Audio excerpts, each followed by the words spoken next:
All right, good morning, everyone, and welcome to our online training presented by Dlubal Software. Today we'll be working with our FEA and design software RFEM, and the goal of this training is to go over the fundamental knowledge needed so students can model/work with any type of basic structure, view results, and understand fundamental basic theories. For today's training, we will be mostly working and focusing on simple models. My name is Alex Bacon, and I will be your trainer for today. I am a technical support engineer, and I'm joined with my co-organizer, Amy Heilig, who is the CEO of the US office, and a technical support and sales engineer, and we are located in Philadelphia, PA.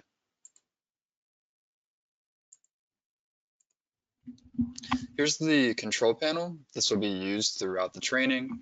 You can show or hide this panel as well as adjust audio settings. There is a chat box where you can ask us questions. This training is intended for you to just listen, but you can model along with me if you would like. I can't really stop and help you with any specific modeling issues, but with that said, feel free to stop and ask me questions at any time as I am modeling about RFEM itself. Amy will interrupt me when she sees any questions in the chat. Also, just a side note, the models recording and certificates will be sent out through email, and you can expect that within the next couple of days after this training is over. There will also be 2 breaks. One will be 5 minutes at 11 a.m. and the next one will be 5 minutes at 12. And so here is the content that I will be going over, or we will be going through today with today's training.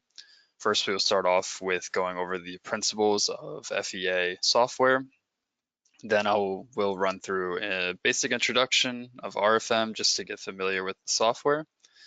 After that, we will start with our first model example, which will be the introduction example, and we'll be going over continuous plates. The second example will be the stability analysis Eulero Case 1 example.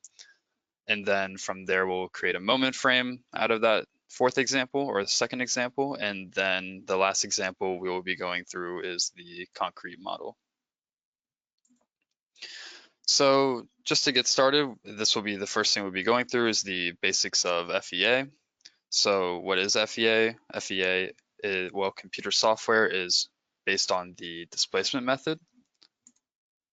And why we need to use FEA is because analytical solutions can be difficult when it comes to large, complicated structures.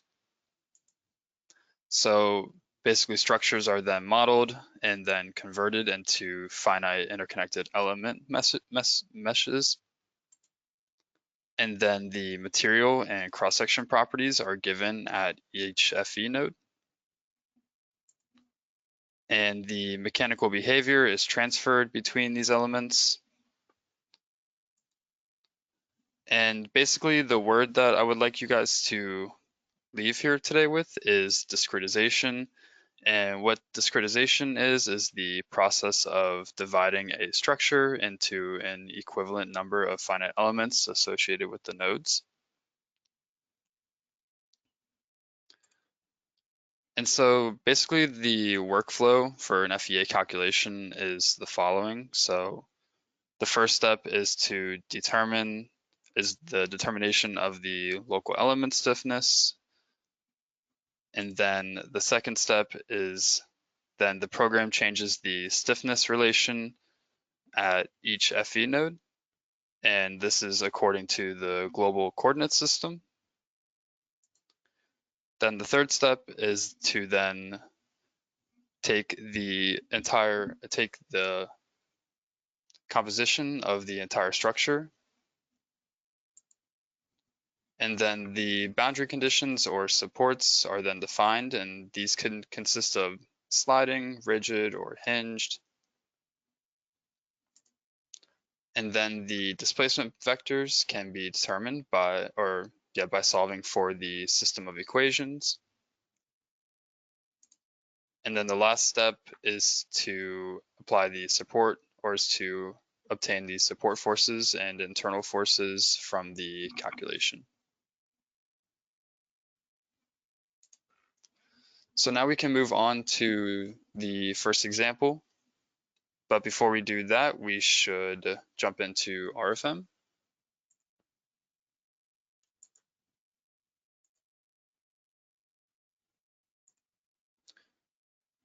So here is RFEM. So this is a basic example that I have modeled before just to allow us to go over the UI and just become familiar with the software. So basically, what is RFEM? So RFEM is a structural analysis software capable of analyzing plates, members, and solids. Deformations, stresses, and internal forces can be calculated on 3D structures, and almost anything is possible to calculate, including volumes. So basically on the left-hand side here, you can see this panel, and this is what we call the project navigator. This is very important for all model data. And when you use this panel, you can see if I have these expanding and collapsible folders, kind of like in Windows. And if you hit one of the pluses, it'll expand the folder.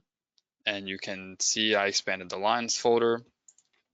And if I go down here to the members folder, for example, if I click on one of these members, you can see that when clicking on them, that this panel is synced with the graphical window over here on the right-hand side, or what we call the work window.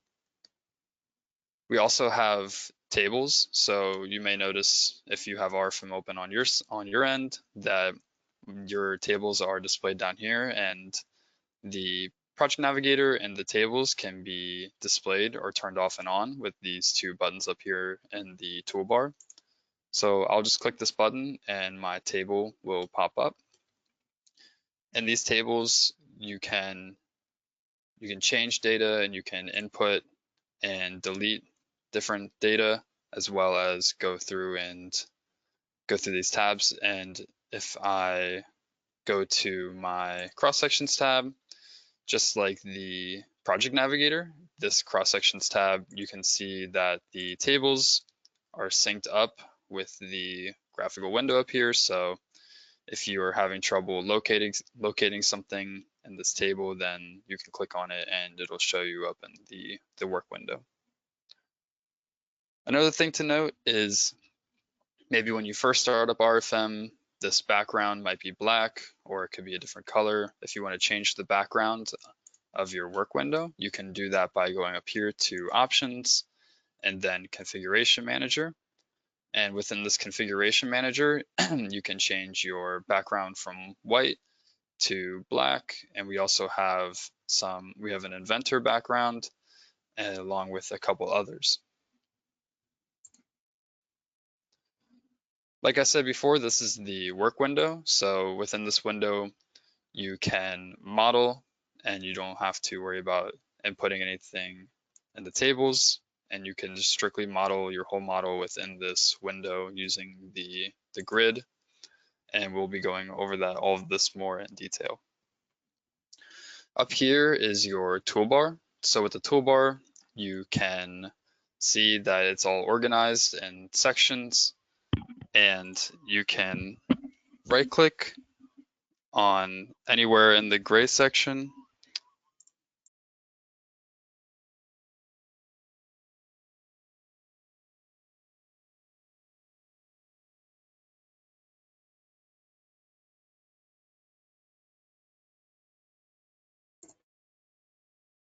Like I said, you can right click anywhere in the gray sections. And when you right click, you can see you have a bunch of different options. And for this, I recommend if you first open the program and see that your toolbar is messy and unorganized, you can hit this button here called Reset to Default. And this will reset your toolbar to default and it will make it look just like mine. Next up here is we have different drop-down menus. The one I would like to point out is the insert menu, where if you go here, you can go to model data, and you can see we have all of the list of model data that you can enter, from nodes to lines to openings. This is very handy if you're having trouble finding the tool you would like to use in the toolbar, because this is just a little more organized. We also then have the file dropdown along with the edit as well. And then up here, you can change your view in the toolbar. So if we go here, you can change it to an isometric. And then we also have the view in the X direction, the Y direction, and then the Z direction. Down here in the project navigator, if we scroll down, we have our add-on modules. And so basically, RFEM is great for calculating internal forces and deformations and support reactions. But if you want to do any design work, you will need these add-on modules to design things like steel surfaces, members according to different standards, such as the ASC and the CSA, but we also have Eurocode and a bunch of other international standards. Next, then we have the display tab down here in the project navigator. So if we go to the display tab here, it looks a little messy and overwhelming, but if we just collapse all of these options here, just like in the project navigator, you will see that all of our display settings are organized under model, loads, results. So for example, if I wanted to hide all my nodes, I could hide all my nodes in my graphical window here, or I could hide things like openings, etc. There's a lot of different customization options in here. The next tab in this project navigator panel is the views tab. And so basically what this allows you to do is to, again, hide different things about your model. So if we activate the visibilities, and then let's say I only want to view, so right now I'm only viewing members by cross section, and I'm only viewing my rectangular 12 by 12 columns here. That's because I have them selected. Maybe I only want to view my W18 by 50 section, and you see that that will pop up here, and everything else about my model is grayed out. The next tab is the results tab, and you can see the results tab is not here, and that's because we have not ran our results yet. So that tab will pop up when your results are ran. So if I activate my results, you'll now see this tab will come up, and then you can see my results are organized here, and I can activate. Right now I have my members and my axial internal forces activated. I also have my basic internal forces activated for my surfaces. So this is the tab that you will be using to show what results you want to see. But we'll be going through all of this, like I said, in detail later. This is just a quick overview. And then the last thing I want to show you before we hop into the continuous plate example are the controls.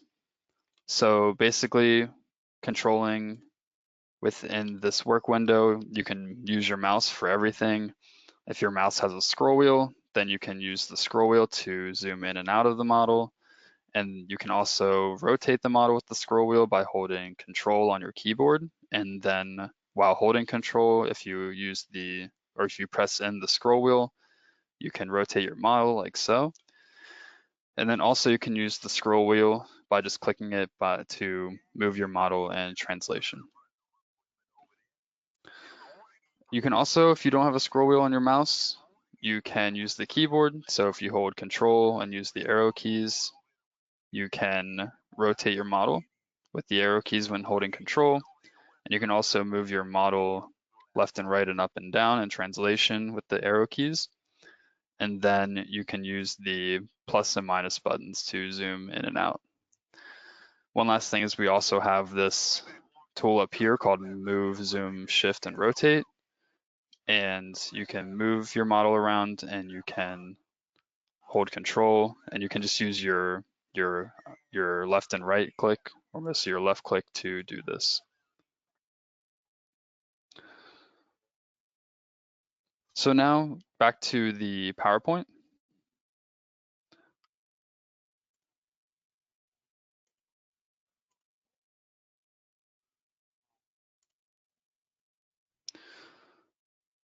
So this is the continuous plate model that we will be going over. And basically with this continuous plate model, this will be the example. You can see a continuous plate will be modeled, and then we are going to compare the moment results with a continuous beam. And you can see that continuous beam on the very right-hand side. And so this should be pretty interesting. So now we can hop back to RFEM, and we can begin to model this simple model.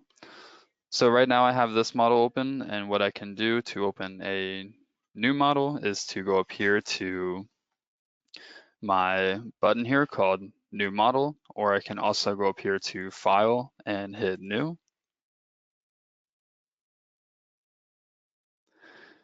And then once I go to File or New or hit my New Model button here, I can open up the New Model General Data tab, and then I can name my model. So I'll just name this continuous plate, and I'll just put training November 10th. And then you can see we entered the model name. You can also enter a description if you'd like, but this is optional. You don't have to enter a description if you want. You can see down here the type of model is a 3D model, but if maybe you're only modeling a frame, you can just have one lie in the XZ plane, and you can model something in the XY planes as well. For now, we'll keep this as 3D. And then this next option here, the classification of load cases and combinations. So basically, with any standard, you can have the program create combinations automatically for you. Right now, for this example, we will just be leaving this as none. We won't be modeling according to or creating load cases according to any standard. And then down here, you can set your positive orientation of your global z-axis to upward or downward. And then this button here, this details button, is the orientation of the local z-axis of any member or surface, or basically any element. This I recommend always keeping as downward. So we'll keep that, and we'll hit OK. And then basically that is all the general data that is required to be filled out before creating a new model. One more thing I would just like to mention is I will be working in imperial units for this training, but you can also switch or change your units by going here to this button down here. And I can click on that. And then these units and decimal places, this can be changed at any time throughout your model. So if we wanted to change from imperial units to metric, all I would do is go down here to this load save profile, and then I would go up here and set metric as my default, or I could just double click it, and then all of my units for my model will be in metric. I'll change it back to imperial, and then I'll click OK. And now I'll click OK again.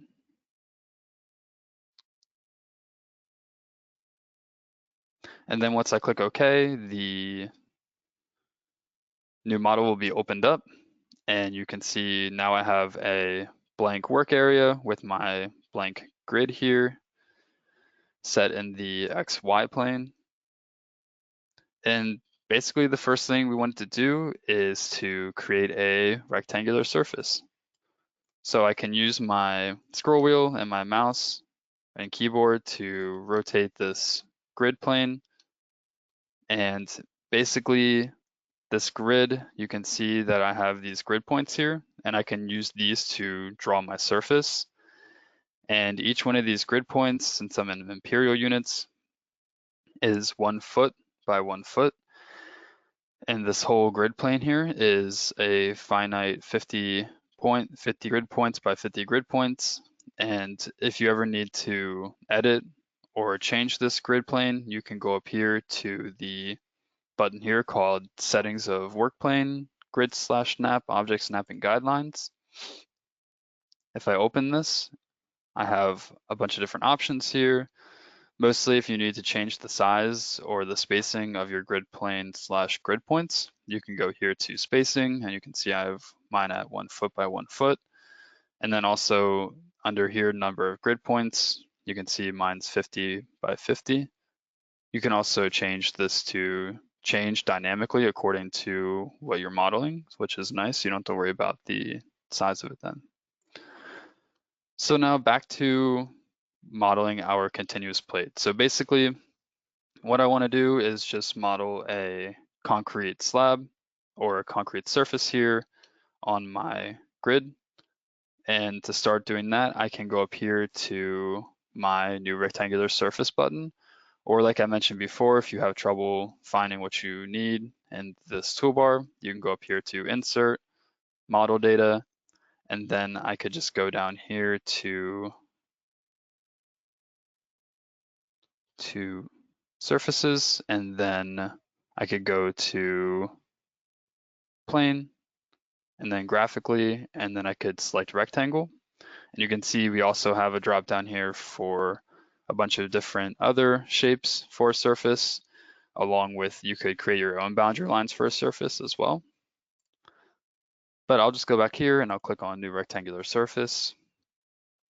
And then you'll see that this box will pop up, this dialog box. And within this dialog box, we have our material.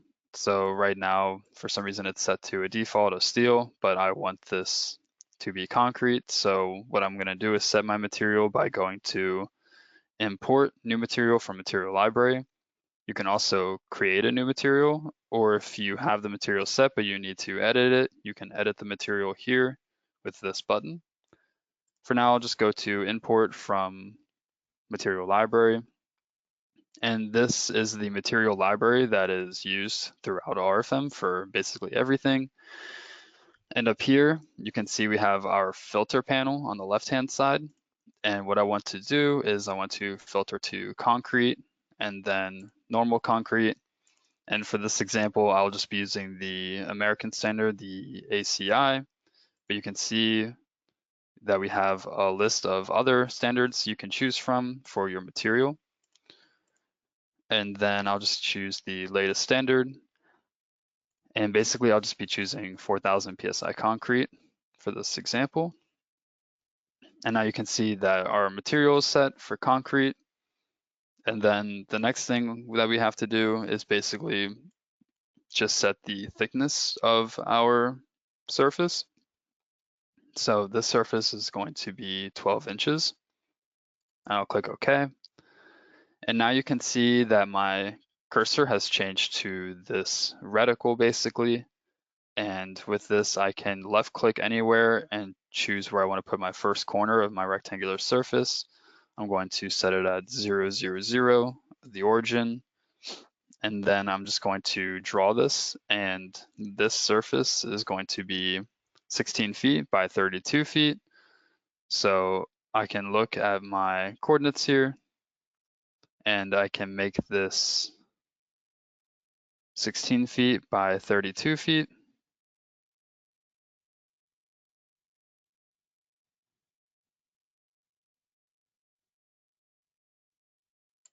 And then I can left click and set where my top right corner is going to be.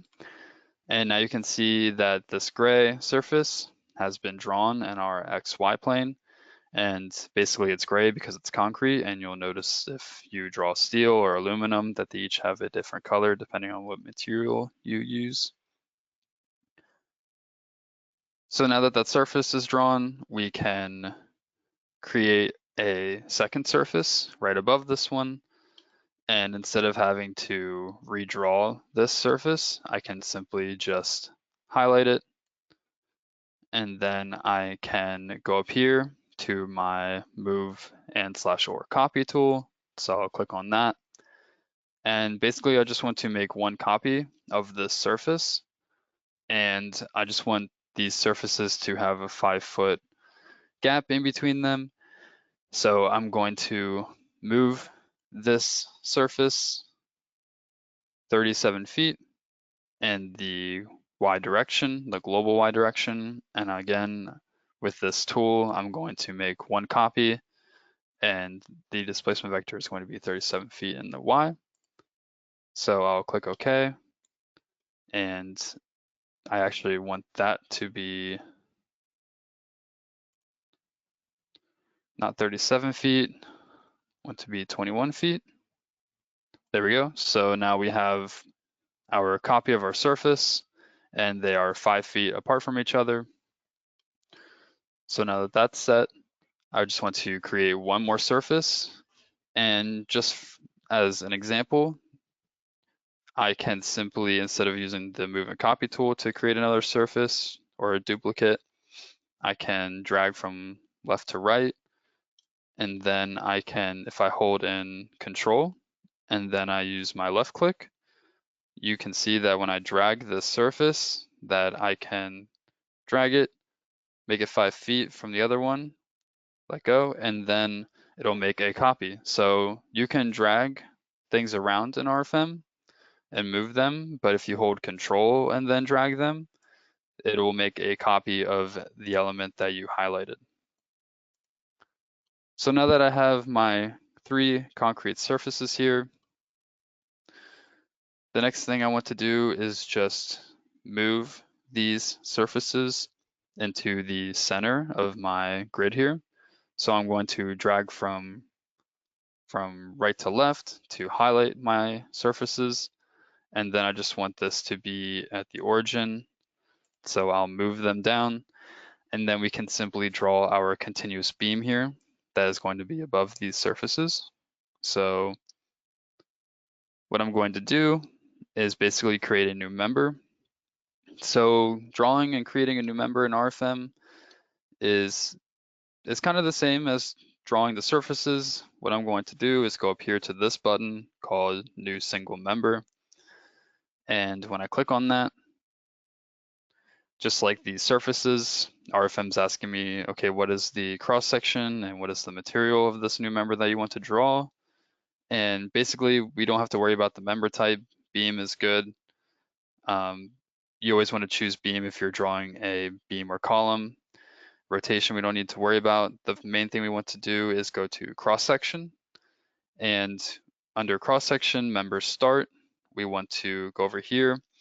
And this button should look familiar. This will take us to, instead of the material cross-section library, this button will take us to what is called the cross-section library. So I want to click this to choose my cross-section. And once this pops up, you can see I have a bunch of cross-sections to choose from, and they're organized by rolled, built-up cross-sections, parametric thin-walled.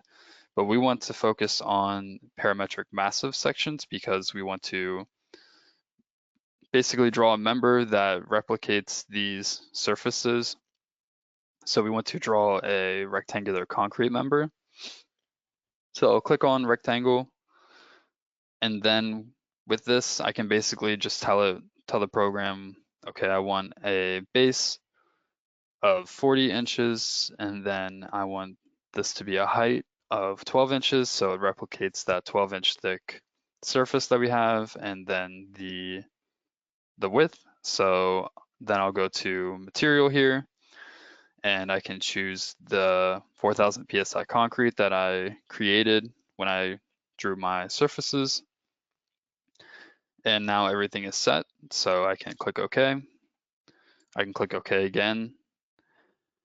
And now you can see again my cursor has changed, telling me that I can now draw on my grid here or in my work plane here. And you can see this box will pop up here where I could use coordinates to draw out this member. but I'm just going to draw it manually. And it's going to be 5 feet away from this surface. So I'm going to draw that right here. And you can see that my cursor snaps to these grid points, which is nice. So you can make sure everything is spaced out equally. So I'll snap to this grid point here. I'll left click, and now you can see that I'm drawing out my member here. And I'm going to make it the same length as my surface. I'll left click again. And now you can see that that cross section and the member has been rendered out in RFEM.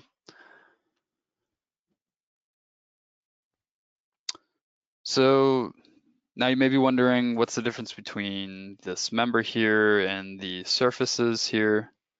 So basically, surfaces are 2D elements and they're comprised of boundary lines. So if I go up here to this button, right now it says solid transparent display model. This is the render button. And if I hit this drop down arrow next to this button, I have 3 different options for rendering my model in RFEM. One's called solid transparent display, one's called solid display model, and the other one's called wireframe display. If we just go to wireframe display real quick, you can see that this member that we drawn, basically what you saw was just a render, and every member that's drawn in RFEM is just a line, basically. It's just a 1D element. And then you can see the surfaces are 2D elements with this dotted line telling you that it's a surface. And then you also have your boundary lines here that comprise the surface. So if I click on this button again, and I'll put the rendering back in solid transparent, we can now move on with creating or dividing our lines here. So we can add a midline to our plates here. And to do that, basically to divide a line, you can just right click on the line. And when I right click on this line, you'll see that my shortcut menu pops up here. And there's a lot of different handy options in this shortcut menu, but the one we want to look at is called divide line. And then under divide line, you can see we have 3 different options for dividing a line. There's really no right or wrong answer when using any of these options. It's just whatever one you find the most helpful. So just for example, I'll use the option to graphically divide the line. And with this option, basically I'm just hovering over the line and I'm just going to click and tell it where I want to divide the line. So what we want to do is divide this line at point 16 here, since that's directly in the center. And I'll just click, and now you can see that my line here is now 2 separate lines with a node here in the middle separating them. And now I want to do the same thing for the rest of these lines. So I'll right click here on this next line. And for this one, we'll use n intermediate nodes.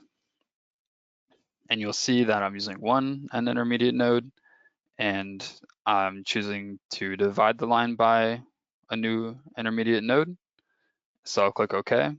And now you can see that it placed that node directly in the center, dividing the line equally by 1 node. And now I can do that for the rest of my lines. I'll use the 3rd option here, distance. This one's pretty handy if you need to get exactly the right amount of divisions. So I'll divide the line by a new intermediate node. I'll use the true length of this line, 32 feet. And then I just want to basically, I have this set line start and line end set at 50%, which is the exact center of this line. If I change that to 75, if I wanted to put it at the quarter mark, you can see that the line the start and end will sync up, and this will be 25 and 75. Also, if you're ever confused about where the line starts and ends, you can see that there are these black arrows, and these tell you the orientation of your line or the direction that you drew it. So that is handy for tools like this. So I'll keep this at 50, and I'll click OK. And now you can see that this line has been divided and this node was placed right in the middle. So now I'll divide the rest of these lines. I'll hold Control to select multiple lines, and then I'll right click, go to divide line. I'll use distance. You can see that up here, line number, multiple lines were selected, so then I can just keep this at 50% and click OK. And now you can see the rest of these lines were divided. And now we just want to do, lastly, our member. So I'll right click on my member, divide member by distance, and then I'll click OK. So now that these are divided, we basically did this so we can draw a midline here. And to do that, we can simply, instead of drawing in a single member, we can just draw a new line. And then I can draw a line from this node to this node. And then I can right click, and you'll see that we have our line here drawn from this midpoint to this midpoint. And now instead of drawing these other two ones, I can simply just click on this line, hold down my Control key on my keyboard, left click, and then move this line. And you'll see that it's making a copy of the line as I hold Control and drag. And then I'll just do that one more time. And there we go. Now we have all three of our lines here. And now what we want to do is now we can create some line supports. So basically we want to support these separate surfaces here. And to do that, we can go up here to, you'll see that this little section here of your toolbar, if you set it to default, it has the supports. And so basically I'll just go to new line support. And this will look the same as if you used a nodal support or surface support, but when you create a new support, it'll ask you what type of support you want to create. So right now we have some defaults that were created in RFEM. We have hinge support where translation is fixed, but rotation is not. And then we have a rigid support where translation is all fixed and all degrees of freedom, and so is rotation. So for this example, I'll just be using a hinge support, and I'll click OK. And now you'll see this little icon will pop up next to my cursor telling me I can apply a support to any of these lines. So what I can do is just simply click on these lines and add in my supports. So I'll just click on these lines, and then you can see that my supports here have been added and they're supporting the entire length of the line, and they are able to rotate, but they are not able to move in translation. So now Hey, Alex, we have a quick question. Yeah. One user wants to know, if you don't want to use one of the default line support types, how can you create your own definition? Yeah, perfect question. Yep. So basically, if you don't want to use any of the hinged or rigid default supports, you can create your own support definition by clicking on this button here called Create New Type of Line Support. So I'll click that real quick just to show you. And you can see that you can have anything fixed for translation. So basically these are the translation degrees of freedom and then the rotation down here. So if I didn't want the X direction or the local X direction here to be fixed, I could release that, or I can have it fixed. So you can adjust that for all 6 degrees of freedom here. You can also add in spring constants, and then a little more complexity can be added, such as nonlinearities as well. So yeah, that's if you want to create your own support definition. Perfect, thank you. You're welcome. Yeah, so the next thing we want to do is add supports to our continuous beam here at the very end. So what I'm going to do is create new nodal supports. So instead of line supports, I'll go up here to this button called New Nodal Support. And then under here, this looks just like the line support dialog box. And for this continuous beam here, basically, I'm just going to use hinge supports for the start and the midspan. So I'll click OK. And then for this start, I'm going to use this hinge support, and I'm going to use a hinge support at the midspan. But we do need to create a separate support for the end of the beam here. So I'm going to create a new support. And basically this is going to be a hinge support, but I want to fix rotation about the local x-axis. So I'll fix that, and then I'll click OK. And the reason that I fixed the rotation about the x-axis for this beam is because if I didn't and I kept rotation released for all degrees of freedom, the program would think that this beam is rotating infinitely about the local x-axis. So if I right-click on my beam here and I want to view my local axis system, I'll activate that, and then you can see what that local axis system looks like. And if I didn't lock that rotation about the x-axis, then an instability would be caused in the program. So that's why that's locked there. So I'll just right-click again, and in the shortcut menu, I'll turn off the local axis system or the display of it. And now our model is supported for all of our plates and our beam here.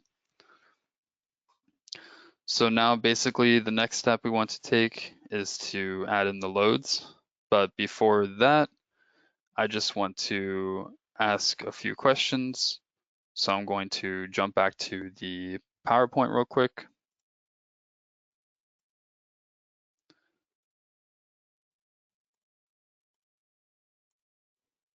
So the first question is, what is discretization? And here are the answers you can choose from. And so I'll just give you guys a minute to think about it. And if you want to, you can put your answer in the chat. And then I'll just, take 30 seconds, and then I'll just go over the answer to this question.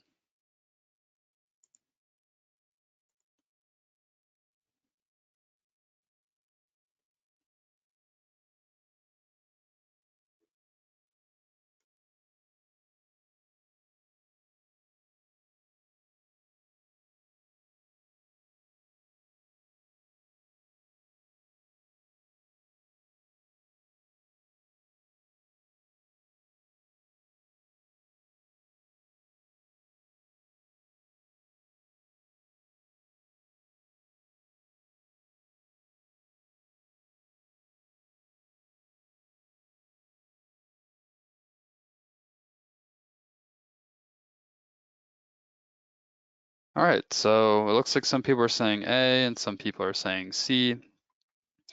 So again, the question is, what is discretization? And basically the answer is A, and it is when a structure is converted into finite elements. So, and some people were saying C, the submeshing of finite elements into smaller elements.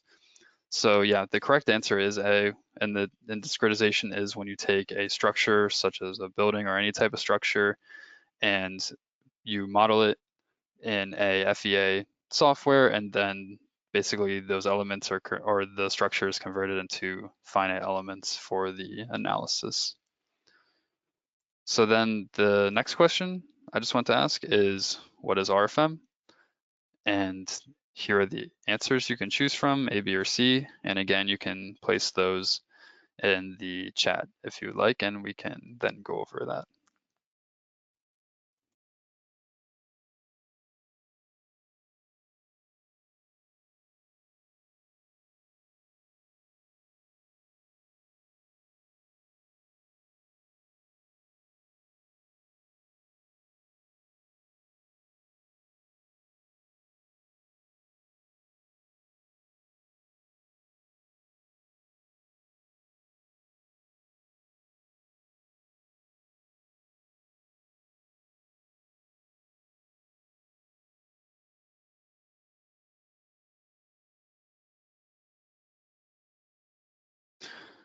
All right, yeah. So again, what is RFM?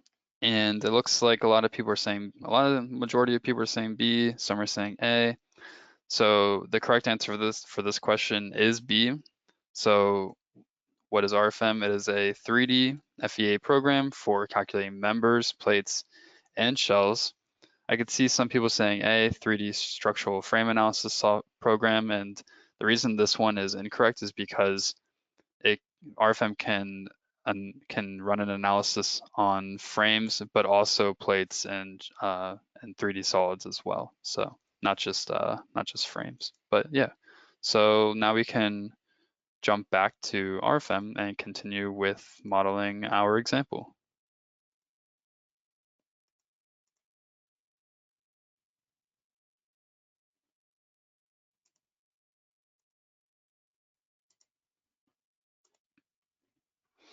So yep, now the next thing we want to do, now that we added our supports to our model, we want to add in the loading. So to add in the loading to any model, the basic procedure is to first, you need to create a new load case because every load needs to be assigned to a load case in RFM. So first, we can open up a new load case by going to edit load cases and combinations, or we can hit this little arrow here and we have an option here called new load case. So I'll click that.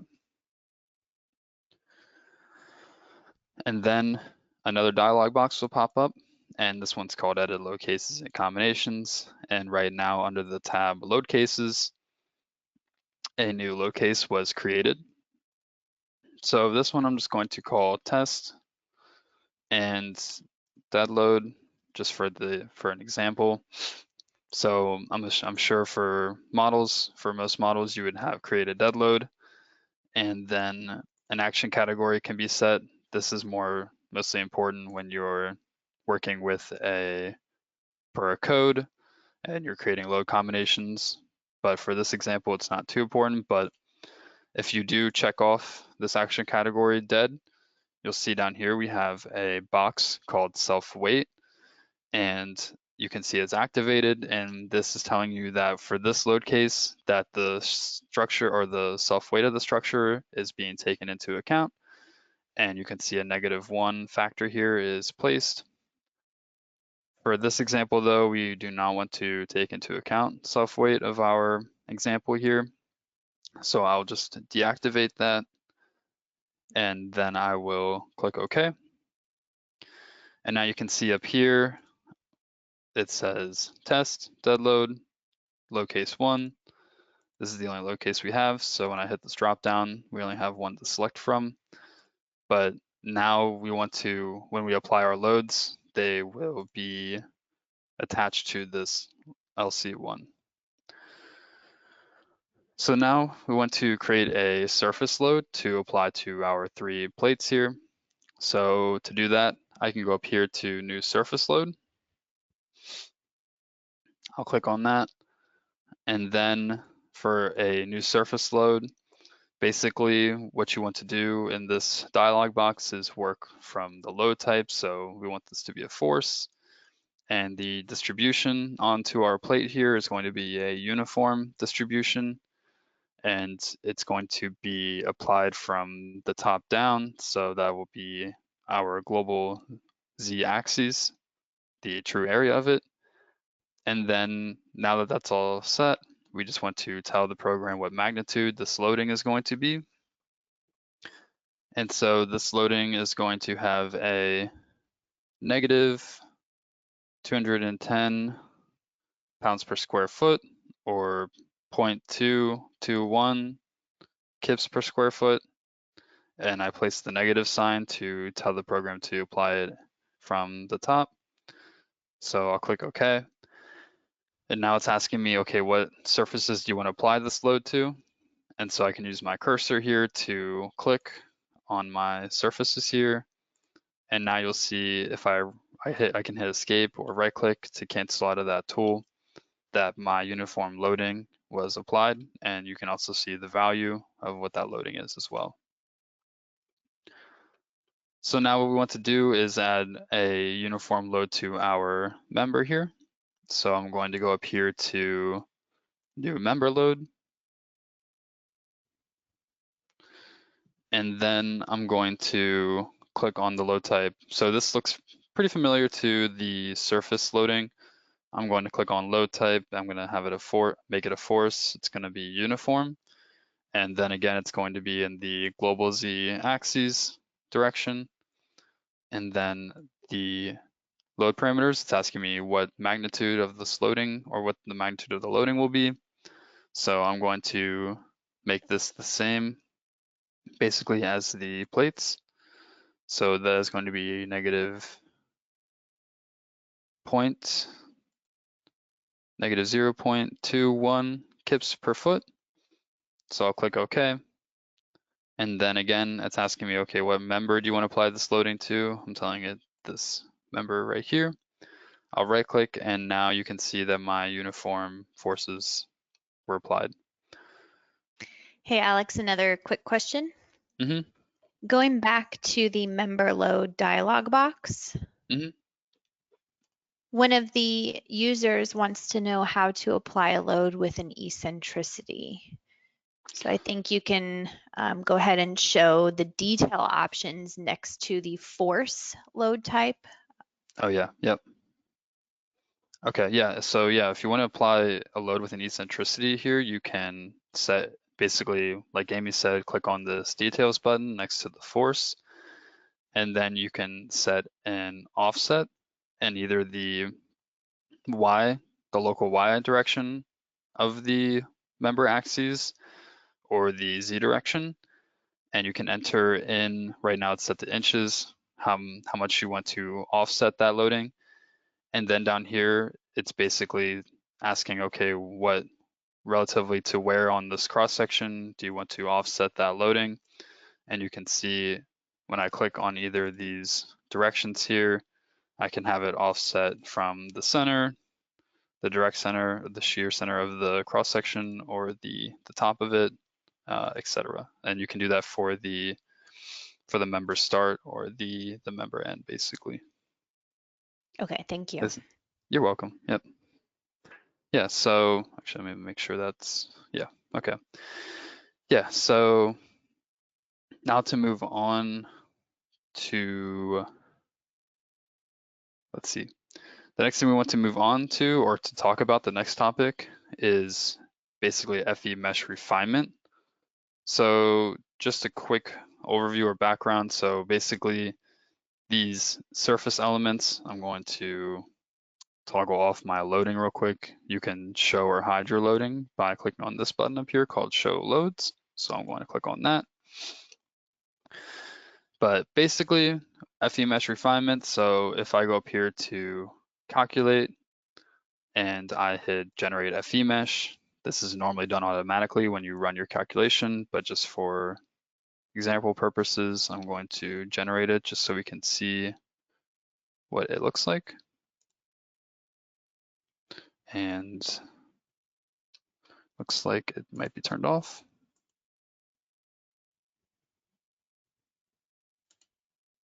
Let's see. Oh, there we go. Yeah, so FE mesh and an FEA program, this is the FE mesh that's generated. And this is how your results are basically calculated at they're calculated or ran at FE mesh point. And what a refinement does is it'll shrink this FE mesh to basically give you more accurate results, but also increase your calculation time. So what I want to do is for all surfaces, I want to apply an FE mesh refinement. And I want to show you basically how the results change depending on the size of your FE mesh. So what I can do is I can turn this back to a solid transparent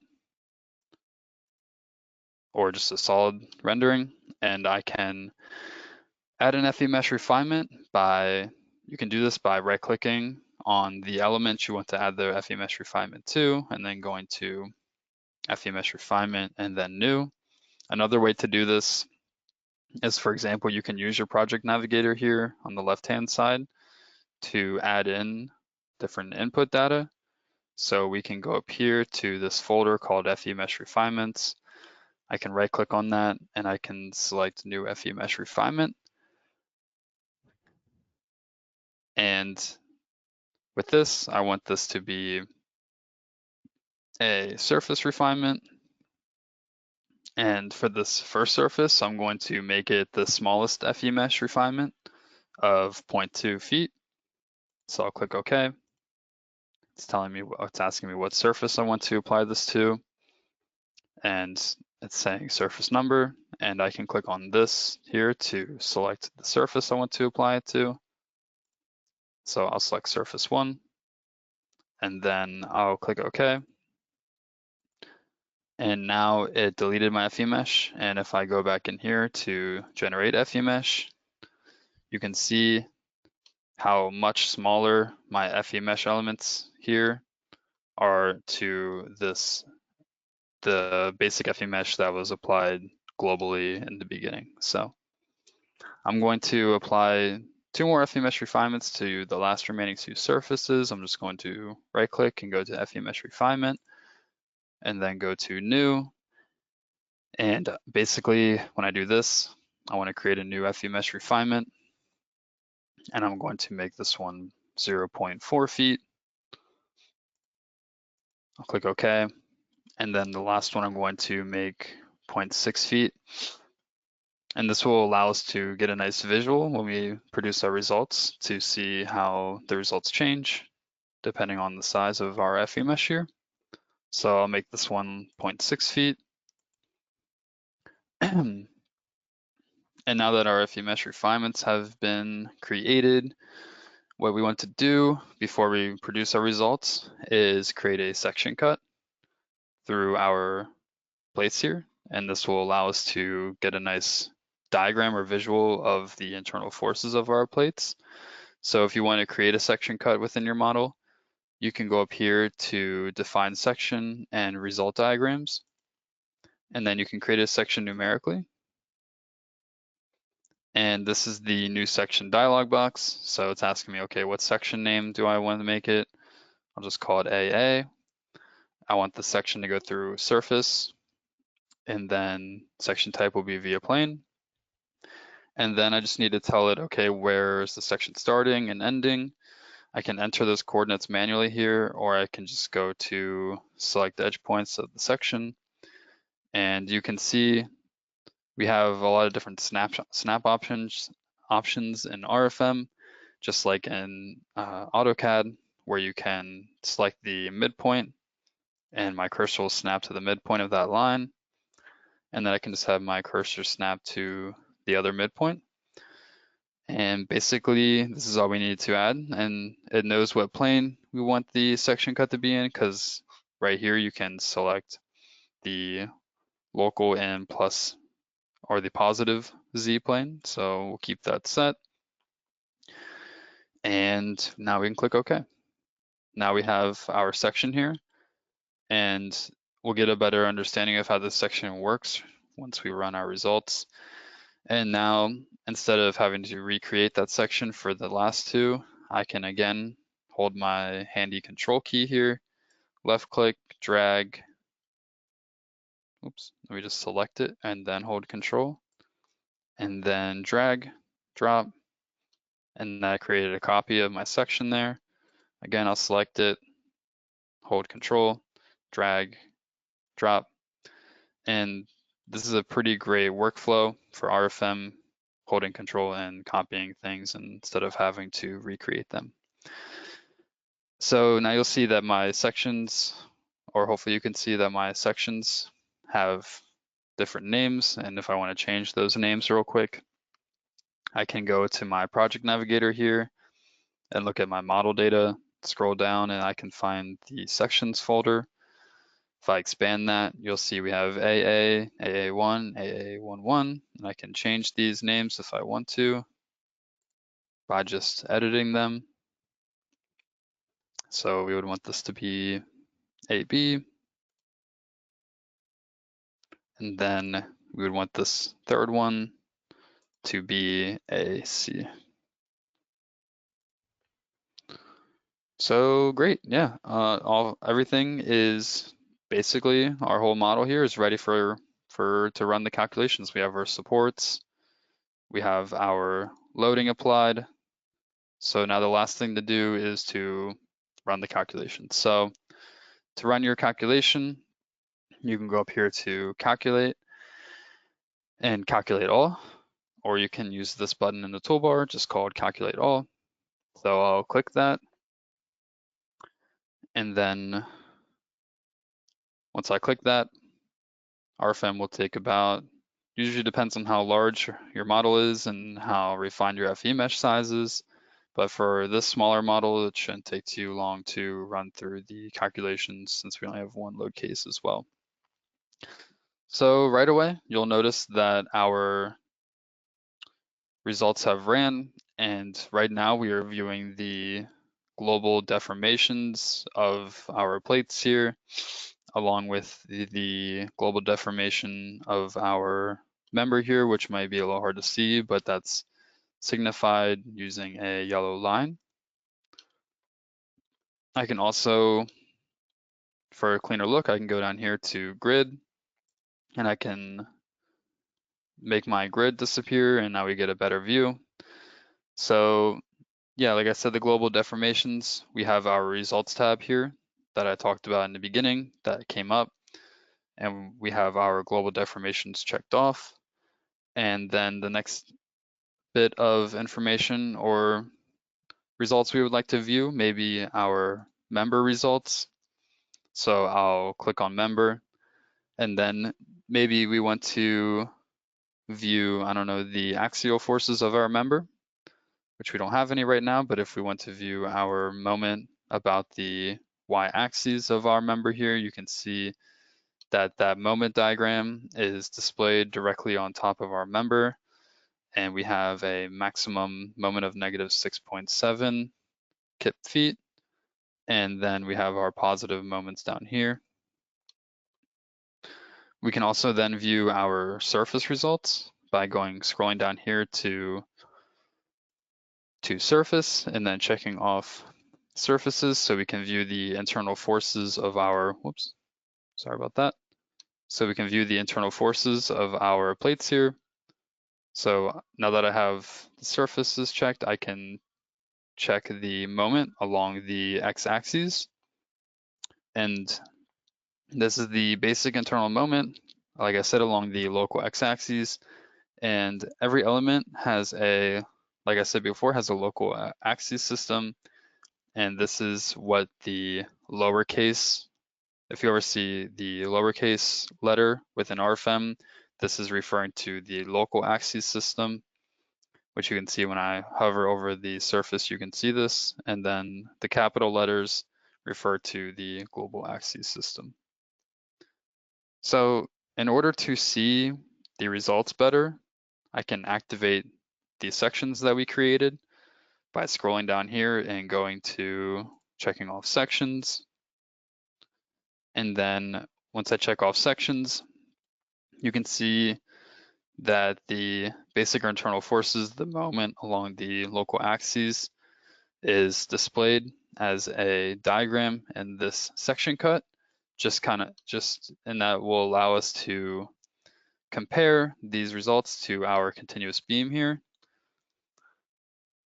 And now you can also maybe see a difference in the accuracy between the plates with the different FE mesh sizes. So you can see that this one has a finer diagram, and the value here, the peak moment, is a little bit different, off just by a little bit from the rest of the plates. And now I think it's a good time to mention like I said before, the size you pick for your FE mesh affects your results. So to go over this real quick again, if you go up here to calculate, and under the global calculation parameters tab or button here, if we click on that, I'll open my global calculation parameters. And something I want to talk about for our next topic here is you can turn off the activate shear stiffness of members under the option here. So again, I'm under the global calculation parameters options, and there's an option here to check on or off activate shear stiffness of members. And this is really important because if you're trying to compare your hand calculations to RFEM or basically any FEA software, RFEM is always running calculations with the shear stiffness of members considered. So once this is done and I uncheck that, you will have to recalculate. If I hit OK, it's asking me this action requires that all results will be deleted. Do you want to continue? Yes. And my results have been deleted. And if I change this, or if I run my results again real quick, you'll notice that the most noticeable change will be with the bending moments. And once this is done, the bending moments should have changed a little bit, and this is because basically the methods used in school or in class assume an infinite shear stiffness when in reality there are some shear deformations happening when the member bends. So definitely keep this in mind when comparing hand calculations of deformations with RFM. And now to go back to the PowerPoint,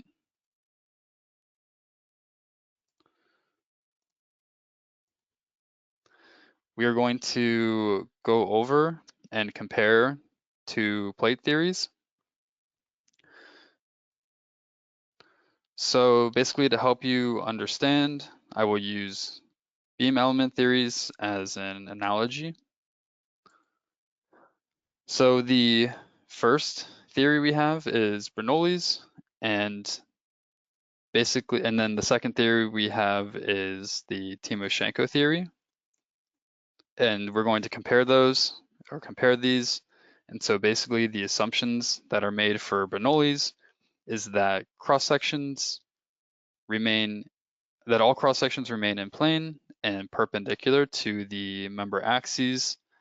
And with this theory, there is no consideration of shear deformations, and there is a completely rigid shear stiffness. And with the Timoshenko theory, again, same assumption for Bernoulli's, the cross sections remain in plane and perpendicular to the member axes. But with this theory, shear deformations are taken into consideration, and the shear stiffness is limited and is not completely rigid. So to show a graphic to represent what I just talked about, you can see here that the deformation is perpendicular to the member axes for Bernoulli's simplified theory. But with the Timoshenko theory, here we have an additional angle, so we have additional deformation. And this is due to additional shear deformations and shear stiffnesses. So now that we have those two theories, I do see that we are a little past 11 o'clock, and I did say that we would have a 5-minute break at 11. So before we move on to comparing these to the plate theory, I would just like to give everyone a 5-minute break in case you need to use the bathroom or get something to drink. So we'll come back here, I'll say at 11:15. So we'll take a break then and come back and resume going over these theories.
Okay, so let's resume.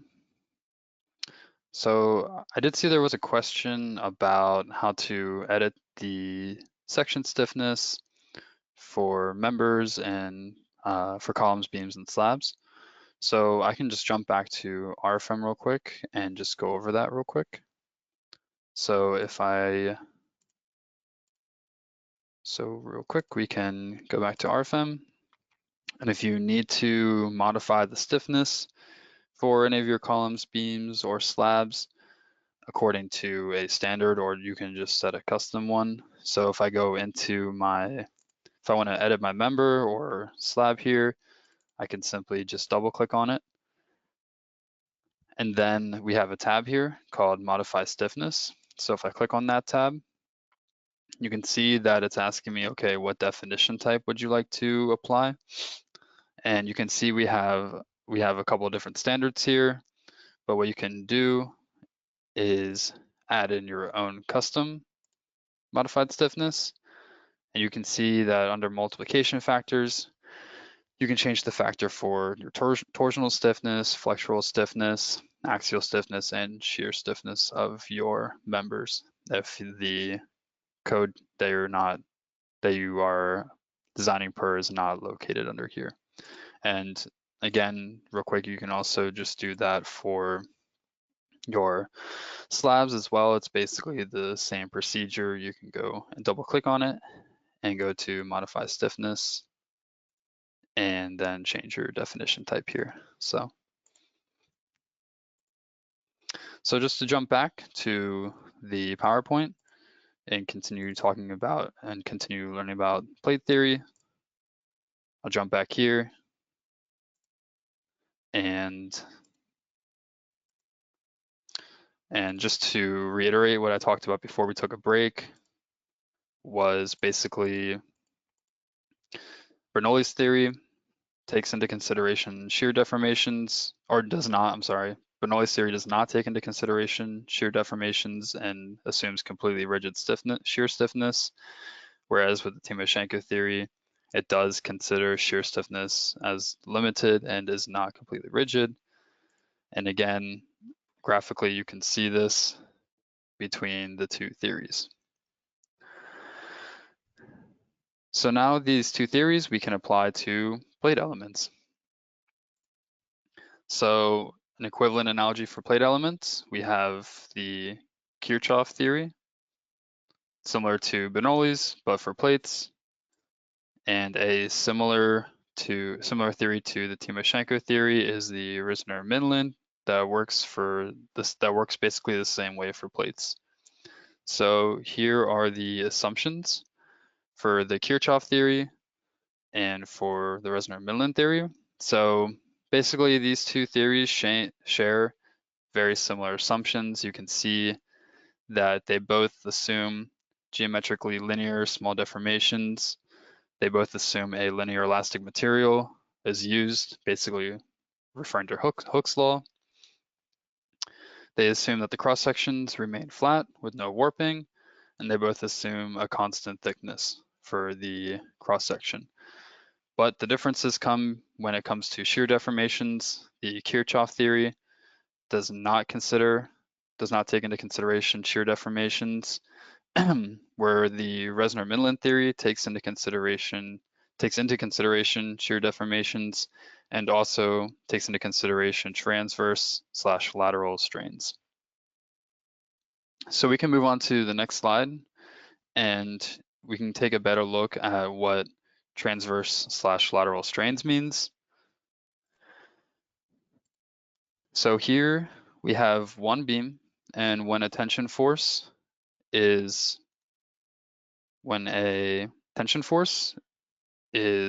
applied to it along its length, the cross section will shrink with regards to its height and width.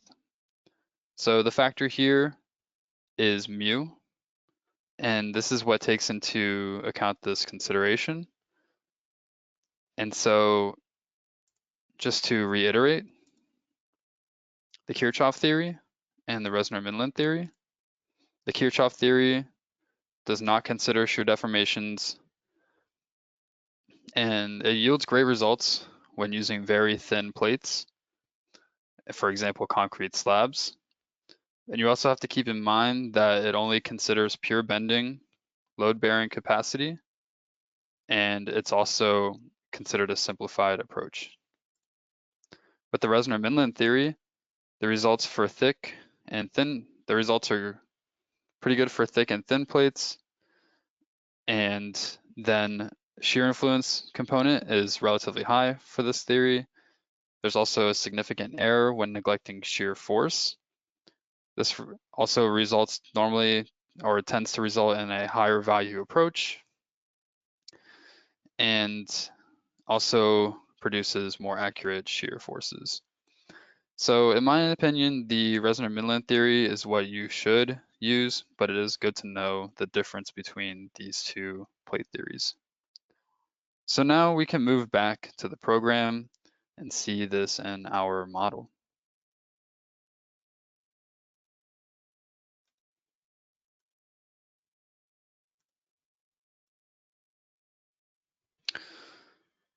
So if we go into, again, the calculation parameters, we can go to calculate, and then, calculate, and then calculation parameters.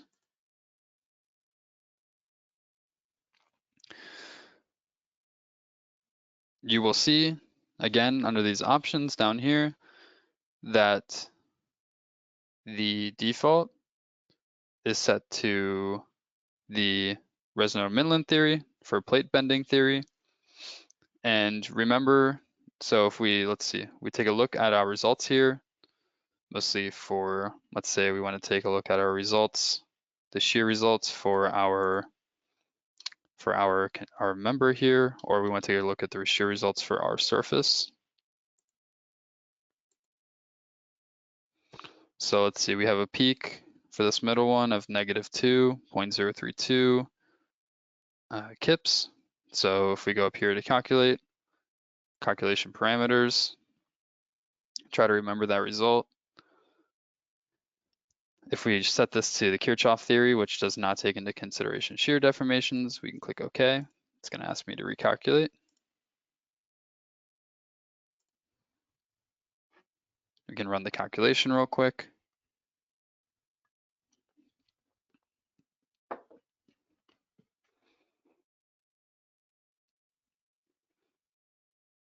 So now you can see that that peak shear force has changed from -2.032 to -2.124. Didn't change a lot, but this can really add up when you have large, complicated structures. So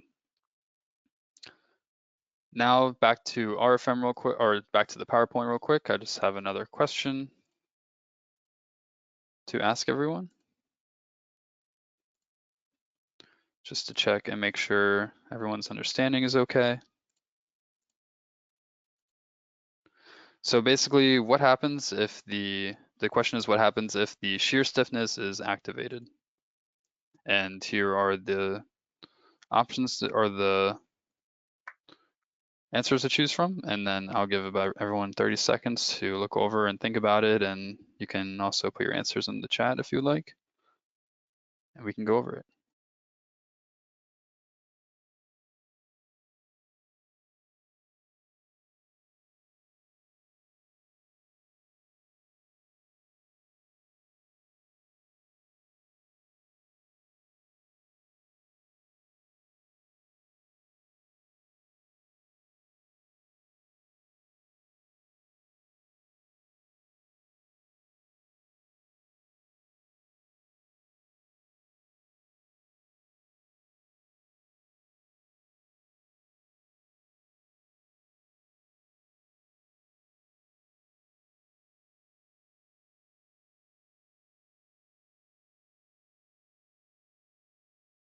All right, so it looks like a lot of people said A, a couple said B.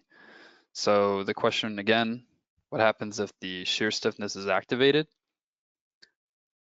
And basically the correct answer is A, shear deformations are considered. So When shear deformations are considered, it's because this means that the member or plate is not infinitely rigid, and additional deformations will occur along with higher shear forces.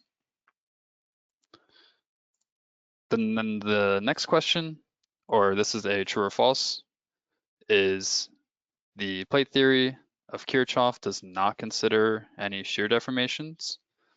And this is either true or false, and you can think about it, and we'll go over the answer for this one. And you can also put, again, your answer in the questions.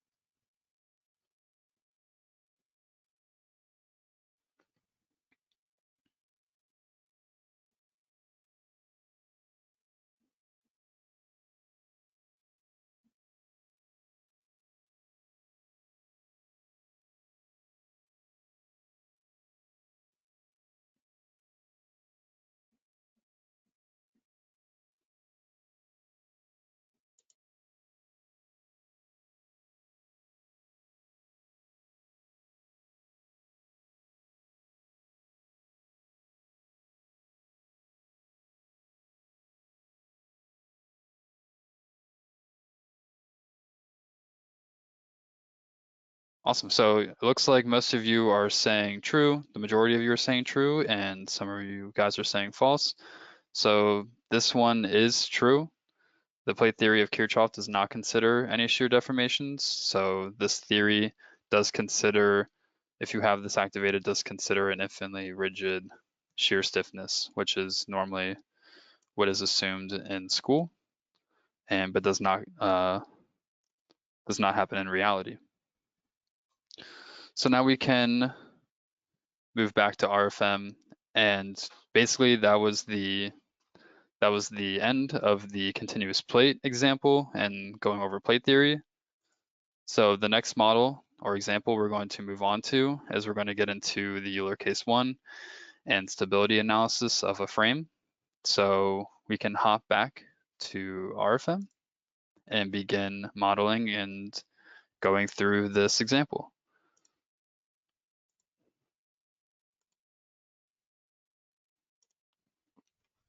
So again, easy enough. We can create another model. So you can have multiple models open at once in RFM. So we'll just go up here to the new model button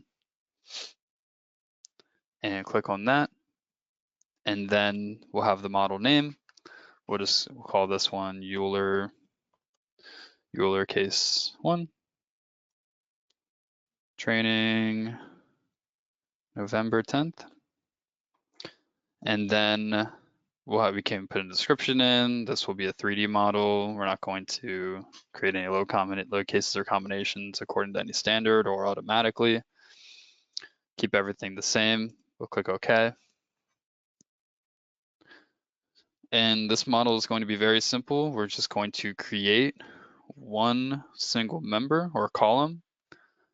And to do this, we can go up here again to our new single member button.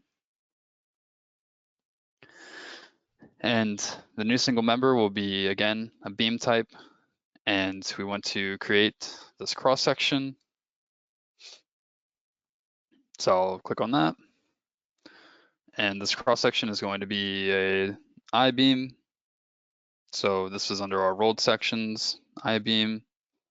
Again, when we're filtering through, so we haven't seen this yet. So when you click on I-beam, for a lot of these cross sections, you can pick a cross section from a manufacturer slash standard group. We have our filter over here on the left-hand side. And again, we have American standard, the Canadian standard, along with a lot of other international standards, such as the Eurocode, etc. So for this example, though, I'll just be using the American standard, the American Steel Standard, and then the manufacturer standard. I'll choose the latest year. And again, I sections, and I'm under W. So then I'll scroll down here to 12 by 35.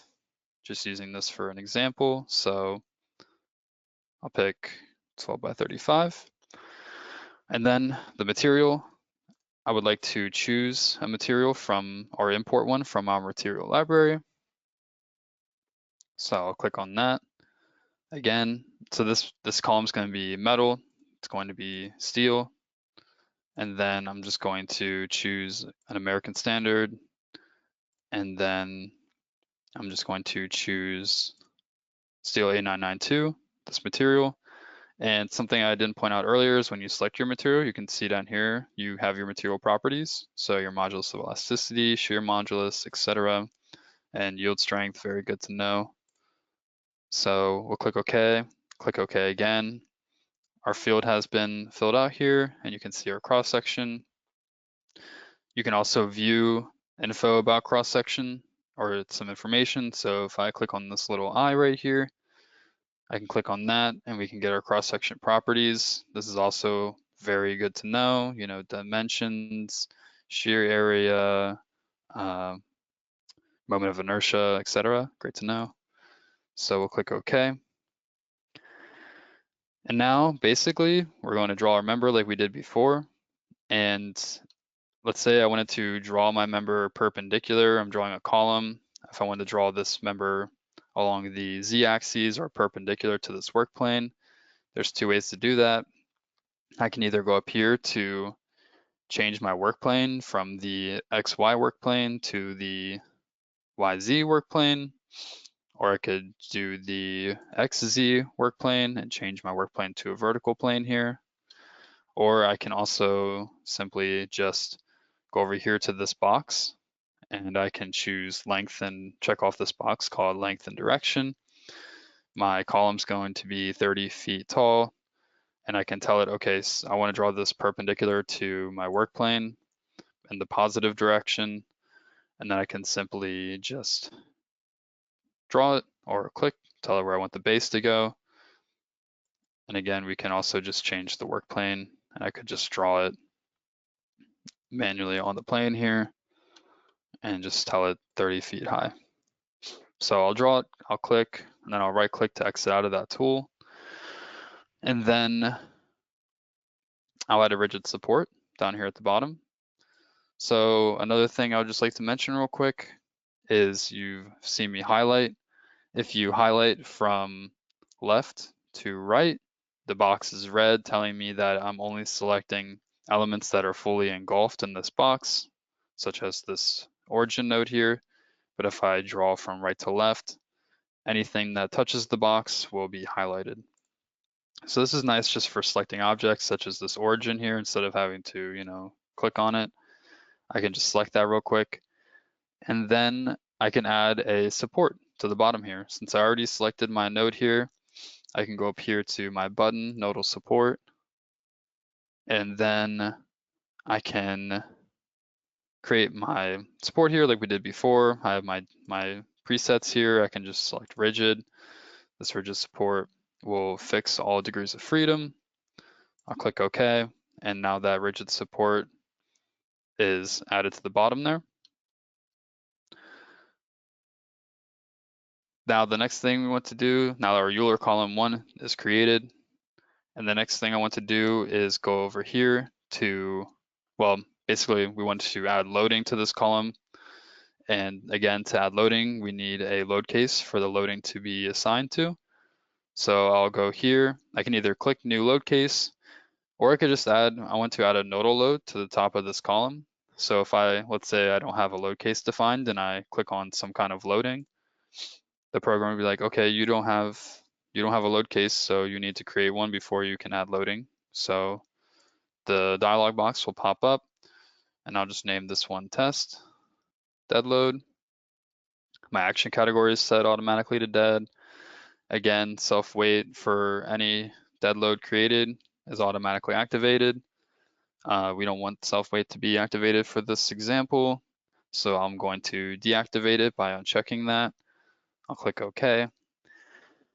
And now my new nodal load dialog box should pop up since I clicked it before going in there. And basically what I want to do is add an axial load. So this will be an axial load of -5 kips, and then a lateral load of 2 kips will be applied to the side of it. And you can see in this graphic window down here what that loading is going to look like before you apply it to your node. So that looks good. I'm going to click OK. Oh, and it looks like I had my node down here selected before I went in there. So I'm going to hold Control Z to undo that. I could also, since I made this mistake, I could just simply use the Control Copy function and just hold Control, copy this to the top node, and then just delete this loading down here by hitting the delete button. And now our loading is applied to our top node here on our column. So now the next thing I want to do is show you something very important. So I'm going to click on Calculate All and run my calculation real quick. And then the first thing again you'll see whenever you run your calculations is the global deformations will come up.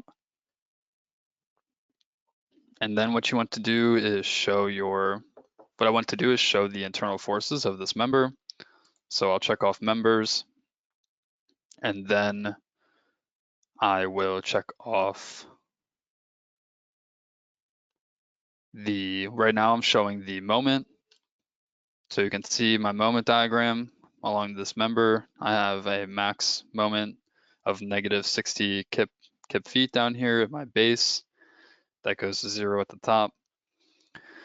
But if I set this to view in the X direction, X direction, and then I show the global deformations with the Y direction, and I want to show just the deformations in the X direction.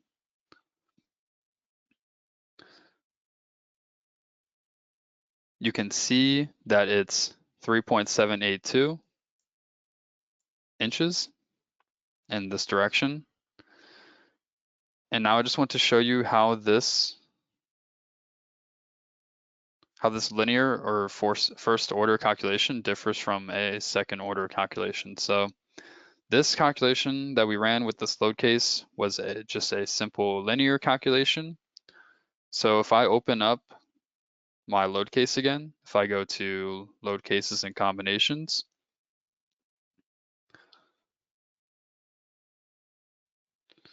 generally load cases are based on a first order calculation. So I'm in my load case here.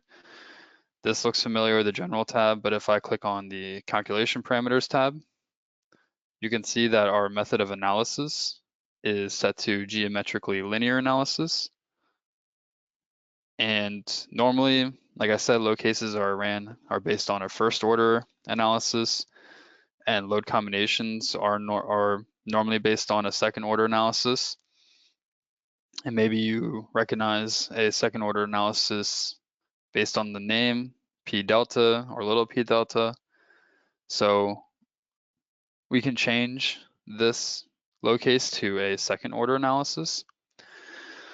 And so basically, a first order analysis makes the equilibrium of the beam based on the underformed system, and the second order analysis sets the equilibrium based on the deformed system. So if I again set this to a second order analysis, I'll click OK. The program's going to delete my results because I've changed it. I'll just click on show results. It's saying my results aren't found, so I need to start the calculation. And again, that 3.7, it was about 3.72 deflection, 3.72 inches. Now it's 3.905 inches. So that has increased because of the P delta effect. And if I look at that moment again at the bottom here, it was capped at 60 kip feet. Now it's at 61 kip feet. And this again is because of the P delta effect. Since the deformation has increased, our deformation has increased, this has increase the moment arm for the applied axial load, which again is going to increase your maximum moment. So deformation was increased, maximum moment was increased, so you can understand how changing your calculation to a second order analysis will give you a different result. One quick note, something I'd just like to mention is members in RFEM are determined to be a beam or column based on how the loads here are applied. In this case, we have a column because of the axial force applied to the top. So if you want to draw a column, if you want to draw a beam, just keep your member type here set to beam. This can be used for beams, members, and columns, basically. So don't have to worry about that. And then now we can move on to the next topic. What I want to do is just change the loading that's applied to this column. So I'm going to double click on it, and you can just double click on any of your loading in RFEM to change the load, to change the magnitude. I just want to make this 0. And then I just want the axial force to be negative 0.1 kip feet or negative 100 pounds. And I'm doing this because now we're going to go over an add-on module. And this add-on module is called RF Stability. And basically, as a student, you guys have access to all of the add-on modules that we have in RFEM. So what I can do is you can see you have your long list of add-on modules here in the project navigator. I have my most recents or my favorites saved. You can right click on any of these and set them as a favorite. So they're at the top here, so you don't have to go rooting around for them. If you have trouble finding an add-on module, you can go up here to add-on modules, and then you can go to stability or any of these, but we're gonna go to stability. And I'm gonna click on RF stability. And this add-on module or all of the add-on modules look just like this. They're a dialog box, and you stay within RFEM, and the add-on module will pull all the information from RFEM into this module, so you don't have to redefine anything about your model. And basically what RF stability does is it uses the help of eigenvalues and different eigenforms to perform a stability analysis. So just some quick background information. Euler was a mathematician who came up with different cases to show the critical factor along with the critical load and lengths. And this is something basically every stability analysis does. And in order to get the different buckling cases, I will need to deactivate the minimum initial pre-stress for cables and membranes. And it's also important, that we go over here under activate division, also for straight members, that we go into edit these settings using this edit button here.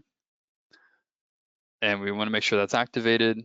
And we also want to increase the divisions, the minimum number of member divisions here from 2 to 10, just for this example to get a more accurate result.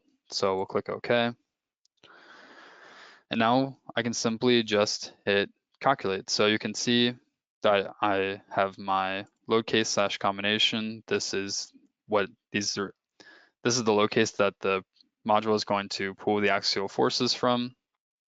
So that's automatically selected since it's the only one we have. So everything else we can leave as default, and I can click calculate. And once the calculation is ran, we should get a load factor and a magnification factor. So you'll see that pops up. And basically, the critical load factor is the amount you would have to, this first critical load factor is the amount you would have to multiply the loading in your model in order to get an unstable system. Or it can also be looked at as the total percent of the loads your structure can take. So for this structure, I would have to roughly multiply my loading by 135 for this column to be unstable, and for it to be unstable and not be able to handle the loading. And then next, so that this is table 2.1, critical load factors, table 2.2, effective lengths and critical loads. We have these here, and we can also view our results graphically and look at the eigenvectors. So if I hit the graphics button down here, we can also turn on colored cross sections. So if I go to my display tab, and then I go to results, if I expand my results option here, under the deformations expansion category here, I can click on that, and then I can choose cross sections colored. And now you can see that that yellow line that once represented our deformation is now colored according to well, right now we're looking at our RF stability results. So you can see over here, it's giving us our value or our unit. And at the highest deflection, we have 1.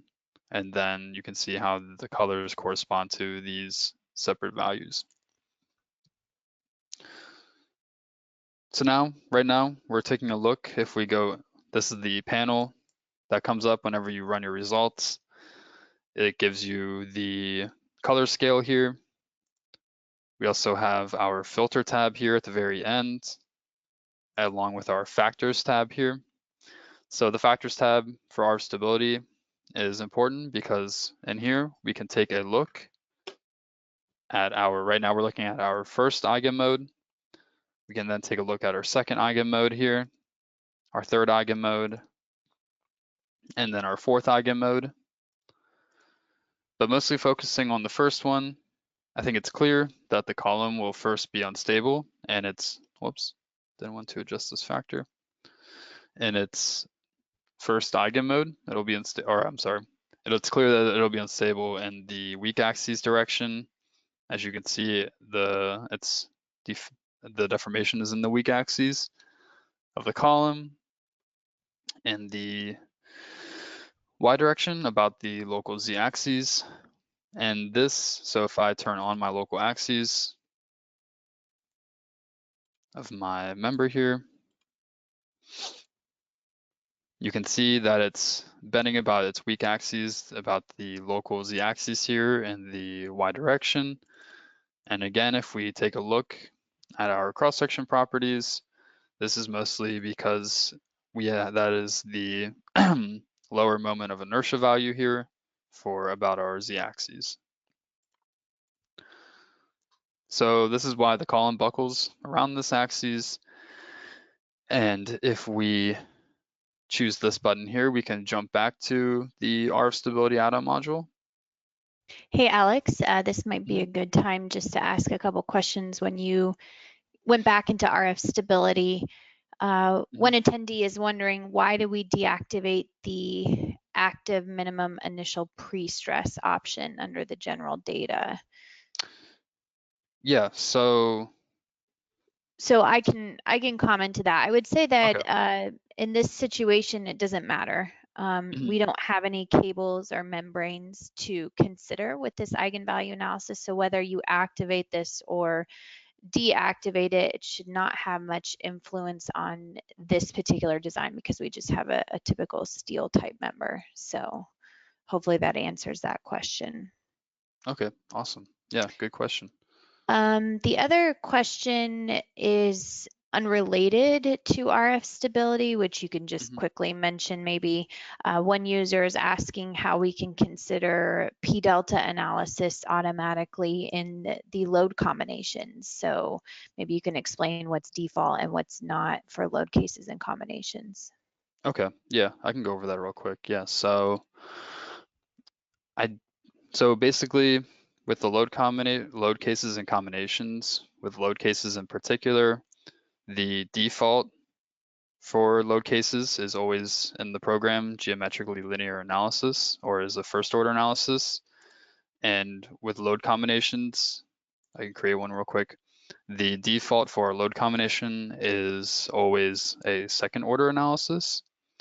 And I don't believe there's any way to change this default, but you can always just go into your load cases and change them from change your method of analysis from second order to first order for your load cases or combinations. Yeah, so I think it's important to know that in the program, all load combinations are automatically generated according to a second order analysis, which considers P delta and P little delta. You always have the ability to change them, as Alex mentioned, to first order. When you're utilizing any type of cable element or fabric membrane within the structure, the program will automatically default to a large deformation analysis, which has to be used for those type of members. So that should hopefully answer that question. So thanks, a little bit unrelated to what you're currently working on, but I think it was a good question. So That's all right. thanks. Yeah, great question. Yep, thank you, Amy. So yeah, we can get back to, I'll just delete this load case real quick, and we can go back to the Ana module. Those are great questions though. So I'll just click OK, cancel out of that. Yeah, so back to RF stability. Again, I was just mentioning the effective length factors. You can find those under the table here, effective lengths and critical loads. And let's see. Yeah, so now I'd just like to show basically what the structure looks like, or what RF stability looks like when the structure is unstable or the loading is too high. So I'll just cancel out of here. And then to switch back to you can see up here, we have RF stability results being shown.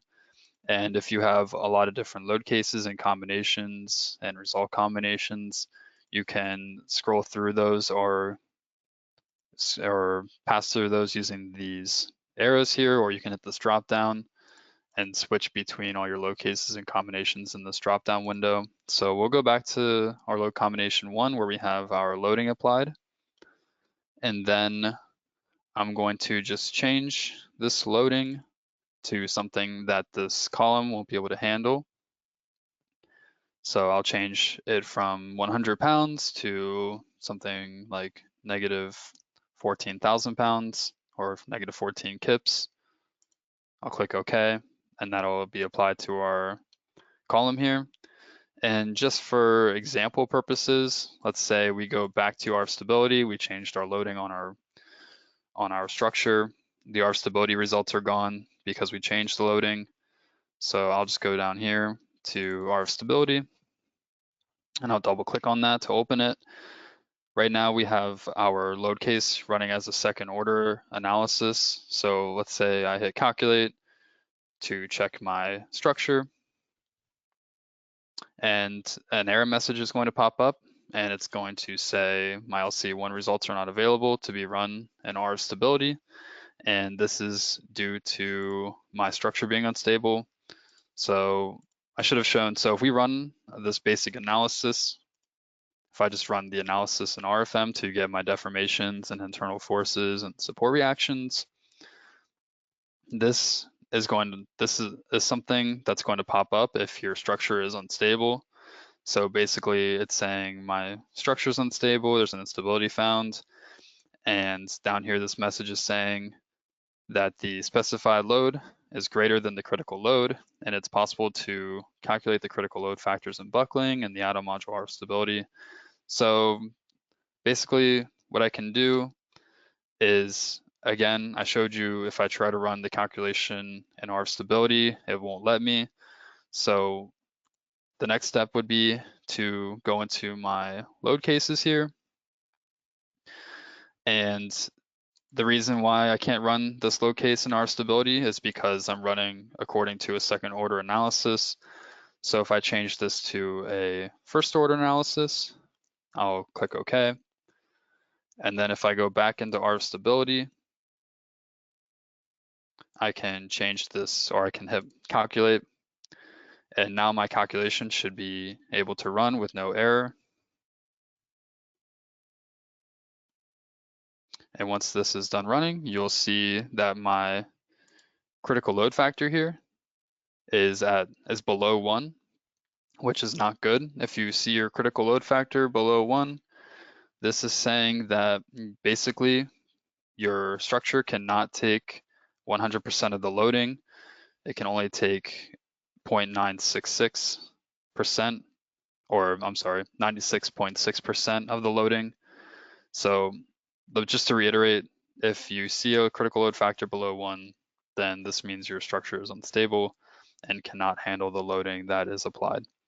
So if we go to the graphics, you can see what that deformation looks like, and that is what an unstable model would look like.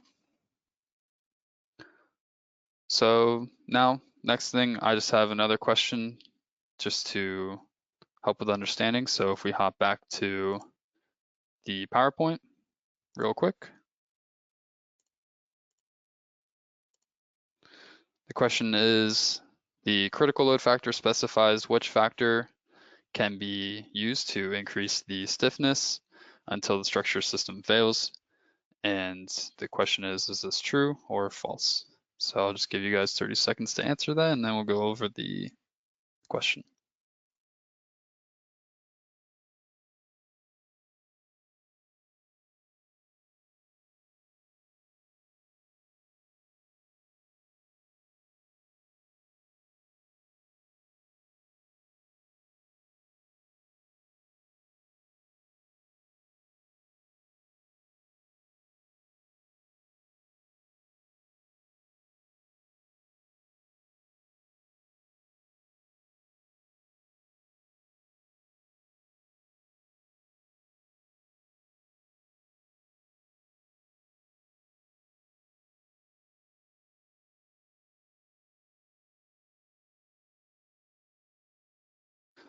All right, so again, the question looks like most of you answered. Let's see, looks like it's a mixed bag, true and false. So again, the critical load factor specifies which factor can be used to increase the stiffness until the structural system fails, and this is false. So the word here that we want to focus on is stiffness. This should be loading instead of stiffness. So it should be the critical factor specifies which factor can be used to increase the loading until the structural system fails. So yeah, this one is false. So now we can hop back to RFEM and continue with modeling. I'll go back here and we can continue with our Eulero case 1 example. And basically I'm just going to save this model by hitting the Save Model button up here. Side note, when you can save your model, I would save often, but if at some point you have a crash, there's no need to stress because RFEM creates backup files of your model. So if for some reason you haven't saved for a while and the program crashes, this shouldn't be a problem, and there should be a backup file that's created. So now that that's saved, I'm just going to save this model as a copy and click OK. And then I'm just going to name this, instead of Eulero case 1, I'm going to make it a moment frame analysis, and I'll save that to my desktop. And then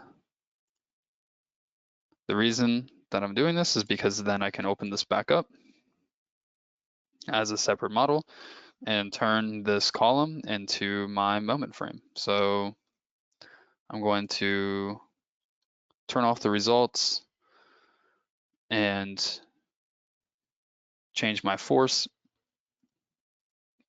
back from -14 kips to a more reasonable load of, let's see, -5 kips again for an axial load. And then what we want to do is make a copy of this column.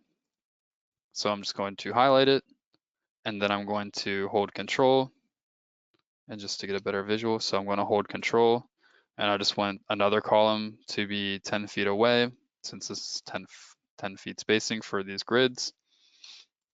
Now we have our two columns that will make up our moment frame. I'm just going to highlight my nodes here, and I want to change the height of these two columns. And since I highlighted both of the nodes, when I double click on them to edit them, I'm editing both nodes 3 and 5. And since they have both the same height, I can change that height value, or it's showing me that they both have a height of 30 feet. I just want to make this 10 feet, so I'll type in 10 for that Z coordinate and then hit enter. And now you can see that my columns are now 10 feet high. And this will act as our frame, or our columns for our moment frame. And now all we need to do is draw our beam here to connect our two columns. So I'll go up here to new single member. And then I want to create a new cross section, a smaller cross section than my columns. And that cross section will be a W cross section. So under rolled I sections,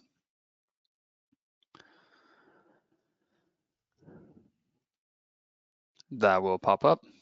And again, my filter options are saved from what I previously have done. So I can just scroll down here to 8 by 15, choose 8 by 15, change my material to steel 8992, click OK. I can click OK again.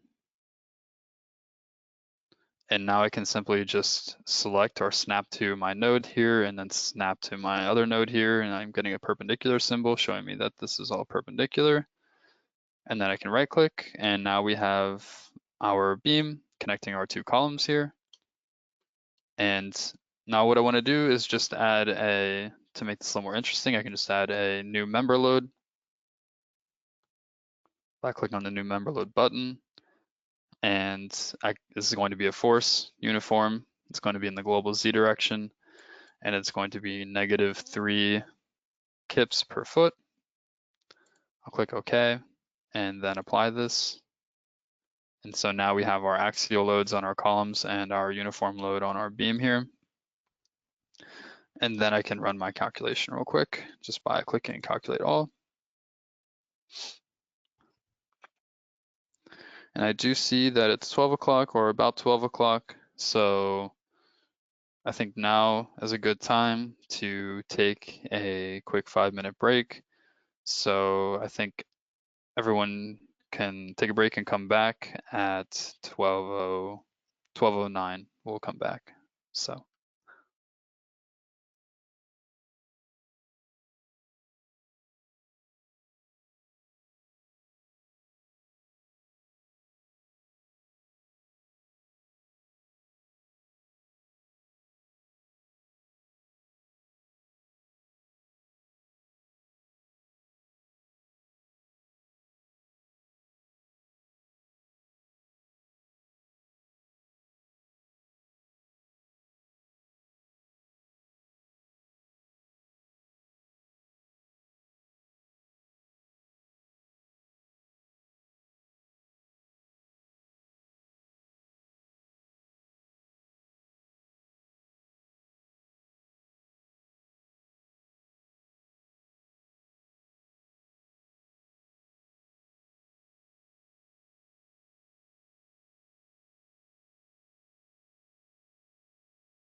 All right, so let's continue. So now that we have our results ran, that's what we did before we took a break. We can see right now reviewing our members or the results on our members, basically our internal forces. Right now we're viewing our moments about the y-axis. We can also view our axial forces, mostly for our columns, and also our shear diagrams as well. We can also get a look at our global deformations, our resulting global deformations. Most of them are coming from this beam, but also a little bit in our columns. We can also take a look at our support reactions down here. So I can activate my support reactions. And we can look at our reactions in the vertical and lateral direction, the X direction and the Z direction. And we can also take a look at our moments as well. So I can activate my moments and turn off my reactions there. And we can see we're getting some moment reactions here as well. And now we can also take a look at our critical load factors.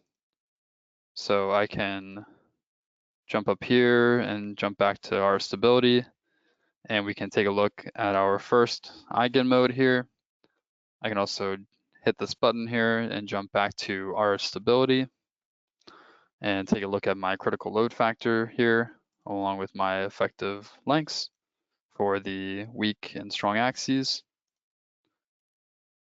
And then if I hit OK, again, I can take a look at my other three eigenmodes here.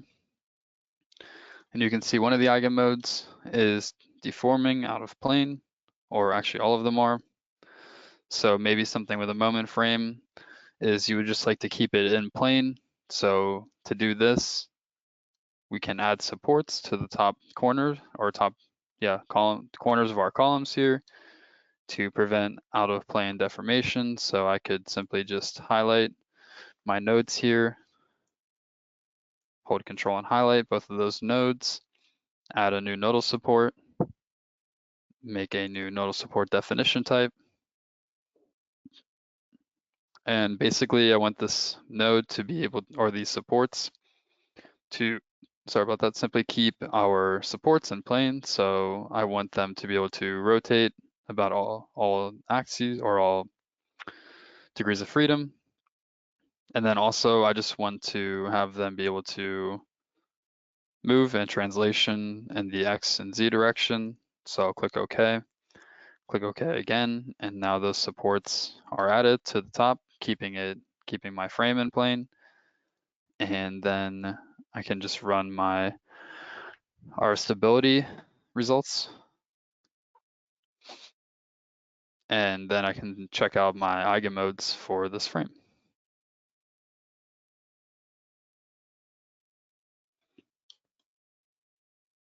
So now you can see that my eigenmodes are all mostly staying, for the most part, in plane, and those supports are preventing out of plane deformation.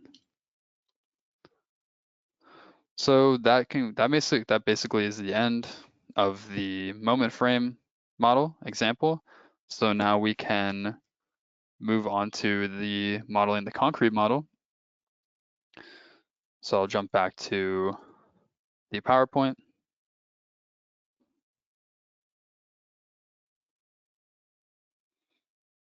And this is the concrete model that we'll be modeling. You can see that has a floor slab and then the ceiling slab, which is supported by about 9 columns. And we also have a downstand beam here, which will be our rib member. And we have our surface walls here, along with a rectangular opening in the back. And then we have our spiral staircase that we'll be modeling here with our semicircle slab here as well. And then we also have it supported on the left-hand side here, along with foundation support for the whole entire slab.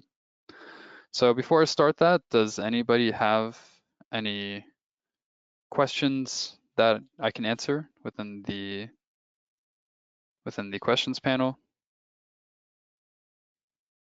I'll just give a minute for if anybody wants to go over anything before I hop into this example.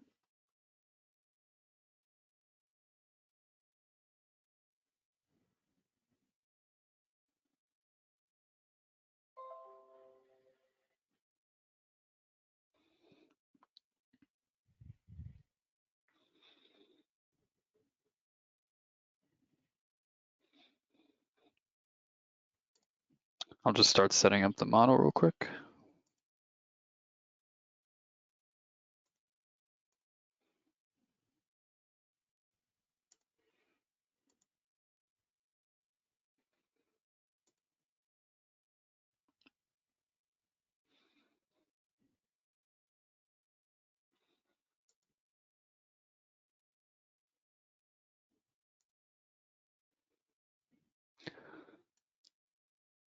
Okay, well, I'll start entering the general data. If any questions pop up, we can discuss them or go over them.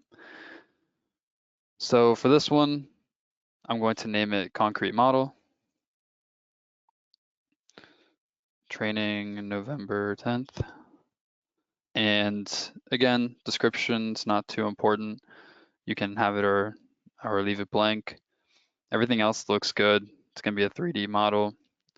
For this one, for this example, I'll have a standard selected. So I'll select the American standard, the ASC 716, and I'll create my combinations automatically and have my load combinations created automatically, just to get an idea of what that looks like.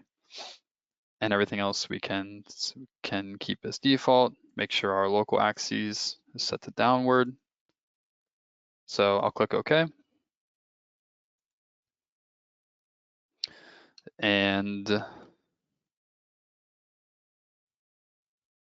this is our blank grid again for our new model. And so basically, since we activated create combinations automatically, that will create our load combinations automatically when we create our load cases. And again, I'd just like to reiterate that you can change your units and decimal places at any time by going up here to options, units and decimal places. So at any moment or any time throughout your model, you can go from imperial units to metric units by going down here to the load save profile and hitting or double clicking on metric or setting it as default. And then you can change your decimal places throughout these tabs up here, indicating different parts of your model data.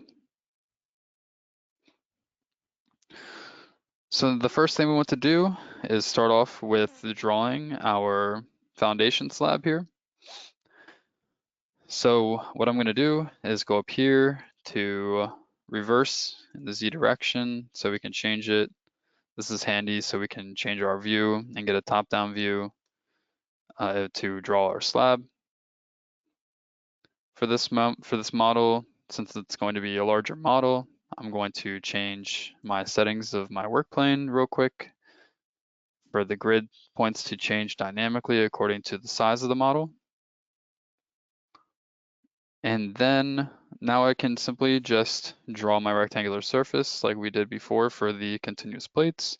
So I'll just go up here and click on rectangular surface. And then I want to import my 4000 PSI concrete. And then concrete, and then we can just select our standard, 4000 PSI.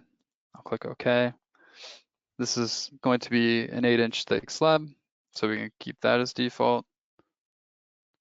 And then we can simply just draw our slab here, which is going to be 46 feet by 40 feet. So I'm going to start the first corner at the origin again. And then I can look at my coordinates on my cursor and make sure it's at 46 by 40 feet. And I can right click to cancel out of that. And now we want to create the nodes that are going to be the base of our columns. So I'll select this first corner node at the origin. Instead of creating a new node manually, I'll select that and I'll right click on it, and then I'll hit move/copy in the shortcut menu. And then I want to create one copy and move it 2 feet in the X direction and 2 feet in the Y direction. Click OK. And now our column, or our node for our first column here, has been created. And then I want to create 2 more copies of this node for the other 2 columns in this row. So I'll right click on it, move/copy, and then I'm going to make 2 copies of this, and I want it to just be moved in the X direction with 16 feet between it. I'll click OK. And then our 2 additional nodes have been created. And now I just got to create a 4th one. So I'll select this node, move/copy, or I could also just take this corner node here and hold Control and move it wherever I want. So I'll select it, hold Control, and then just move it to be in line with these nodes, and then 2 feet away in both directions from this corner. So everything's symmetrical. And then I'm going to create the second row nodes for the second row columns. And I can use the move/copy tool. I'm going to create one copy, and these are going to be moved 16 feet in the Y direction. I'll click OK. And now I have my second column, or second row of columns for my nodes. And now to get a better look, let's say I want to see the numbering for my lines and surface and everything. I can simply right click anywhere, and in my shortcut menu here, I can hit show numbering. And now you'll see the numbering for my slab here. So, I mean, for my surface, so I have surface 1, and then you can see the numbering for each of my nodes here. And this numbering corresponds to the tables and also corresponds to the numbering that is in the project navigator over here. So if I click on node 4, then node 4 will be selected up here in the top left-hand corner. And now I want to divide my lines here to create my walls. So I'm going to right click on line 4 here, and I'm going to use my divide tool like we did before. And this one, I'm going to use the method graphically. And then I can simply just go down here, and this will be 12 feet away from the start. And then I also want to do the same thing for this top line up here. And this is going to be 28 feet away from the start. And basically this is making up the line definition for our walls. And now the next thing we want to do is draw another surface. This is going to be our semicircle surface. So what I can do is go here to my rectangular surface button, but instead of clicking on the button, I can click on the little arrow next to it and go down to semicircle. And then it's asking me, okay, material, thickness, this all looks good. So now I can draw this, and this semicircle is going to have a radius of 7 feet. So I want to go 7 feet away from this corner. So that will be at 33.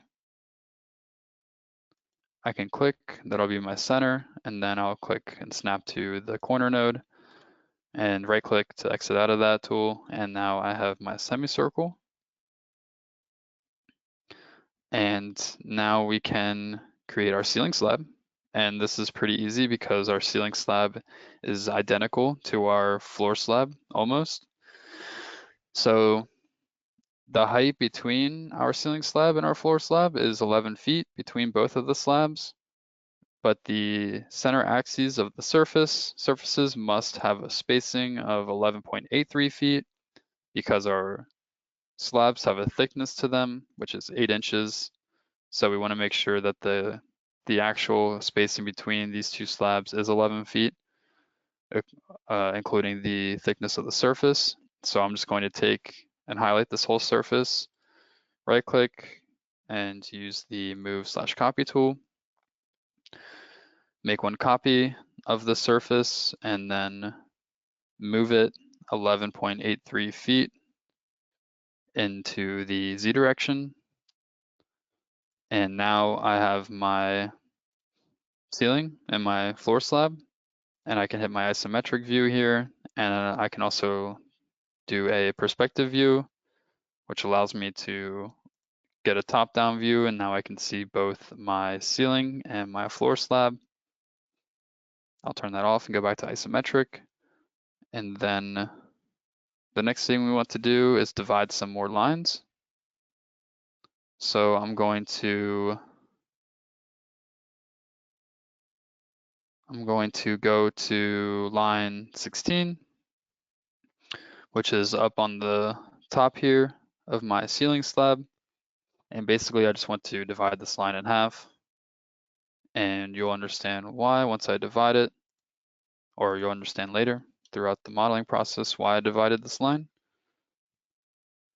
And then one other thing is, looks like we have our auto connect line / members activated. So whenever a line intersects another line, it'll divide the bigger line here. So it looks like we have our lines already divided, so we don't have to, or connected, so we don't have to worry about that. And now the next thing I want to do is, since the ceiling slab has a different thickness than the floor slab, I'm just going to delete my two surfaces here by holding Control and selecting both of them and hitting my delete key.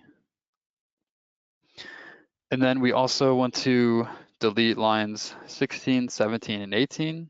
And instead of selecting them graphically, for example, I can go to my lines folder here in my project navigator and then go down here and hold Control and select 16, 17, and 18. But since we had auto connect lines / members activated, we only see 16 and 17. So I'll just delete those. And now you can see those two lines were deleted here, and we're left with the center node here. And then also just the outline of our top surface here. And now I can basically just create a new surface using the boundary lines. So if I hit select boundary lines and then change my thickness here to 12 inches, I can hit OK, use my cursor, and the program automatically selects all the boundary lines connected there. And then I can exit out of that tool, and now we have our ceiling slab. And then since we have that, now the next thing we want to do is create the opening for our ceiling slab, or for our spiral staircase at the top here. So we have a tool for openings right here, and this one is normally set to new rectangular opening, but we have also, if you click on the arrow next to that button, a long list of other shaped openings. So, and you can also create custom shaped openings by using the select boundary lines button. For this one, I'm just going to use a circular opening, and it's asking me, okay, what's the center of this opening? And that's why I divided the line here, so I can select node 33 as my center. And I want to activate the step option here to make each step 1 foot. So now I can easily draw a 6-foot radius opening. And then I can right click, and now our opening is automatically integrated into our surface slab here at the top. Next, Now that we have that created, now we want to create the walls between our slabs here. So the easiest way to do that is just to define the boundary lines that will act for our walls, or that will define our walls. So I'm gonna go up here to new line, and then I'm going to draw this line perpendicular to the floor slab. So that's gonna be 7 feet away from this node here, which is 7 feet away from our spiral staircase. So that will be at right here. So I'll snap to that grid point, and then I'll draw my line, and I want to make sure it's perpendicular to the ceiling slab. So you can see, it's kind of hard to see right now, but you can see there's a red dot there, and then there's a little symbol telling me that I'm perpendicular to the slab that I'm connecting to. And I can snap to that just like in AutoCAD and right click to disconnect that line. And then basically I just want to do that same thing from here. So that's going to be, that line is going to be 12 feet away from node 3. And that will be at this location, 3440. And then again, I'm going to snap to that perpendicular point, right click or left click, and then right click to disconnect the line. And then I just want to do that same thing for 20, for nodes 20 to 40, and for nodes 16 to 32, 3 to 19. Actually, that one doesn't look, yeah. Control Z to undo that. So I'll select my line tool again. That'll be 3 to 19. Disconnect the line. And then I want to draw a line from, let's see, 14 to 30. And 4 to 24, or 4 to 20. And then the last one will be 13 to 29. And now you'll see why we divided our lines there, to get these nodes so we can connect our lines and create our walls. And now we can create our wall surfaces since we have our boundary lines. So I'll go up here to select boundary lines. And then these walls are going to be 8 inches thick. I'll click OK. And now it's asking me to select the boundary lines for these walls.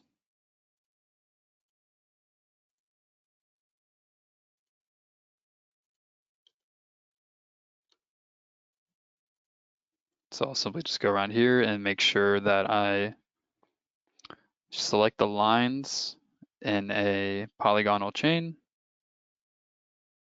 And so now I can create this last wall here right next to my spiral staircase. Right click, and now we have our vertical walls here.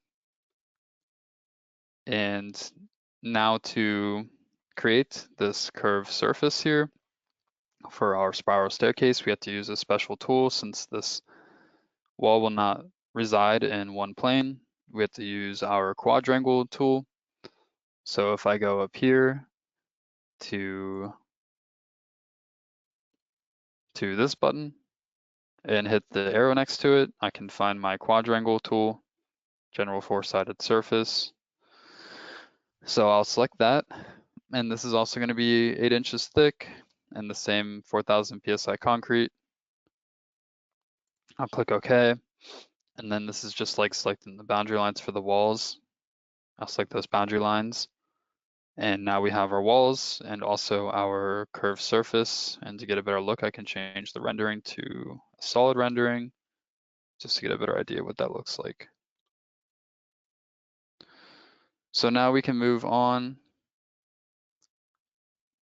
And we have one more wall to create, which is our inner wall, one of our load bearing. It's going to be a load bearing wall. So what I need to do to draw this inner wall here is I need to change the origin of my model.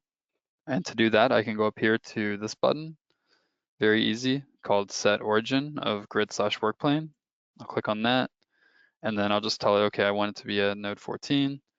So now my new origin is at node 14, and then I want to draw this wall and the YZ plane.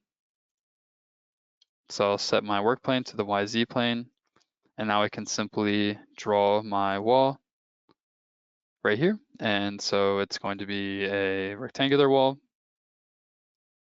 So I'll just go to my tool here, rectangle.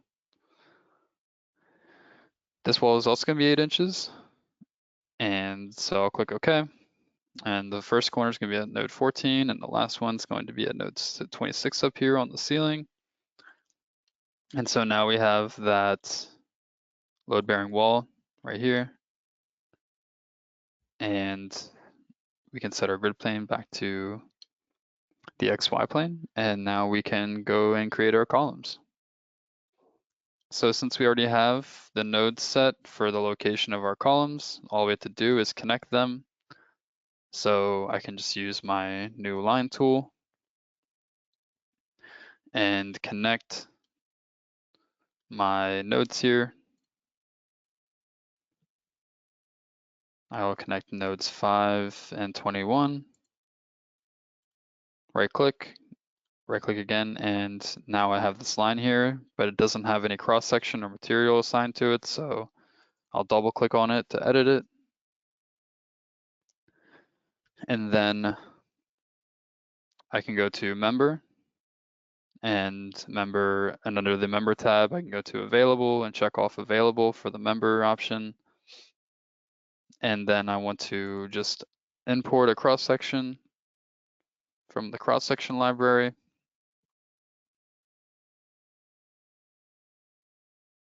And this will be under the parametric massive, and it'll be a rectangular cross section. And the base of this one is going to be, or the dimensions of this column are just going to be 14 inches by 14 inches. So it'll just be a rectangular column, and my material will be 4,000 PSI. So I'll click OK again, and then one more time. And now our cross section, or our line, turned into a cross section with material. So now, instead of having to connect these all and do that again, we can use that same workflow that I've been talking about with the control. I'll select this node here, hold control, and then drag. And I need to select the column as well. So hold control, the column selected, and then drag. And I can make a copy of that. And then I can continue for doing that for the rest of this row. Take that and drag it. And now we have our columns created. And there's another tool that I would just like to show you real quick that's called Select Special.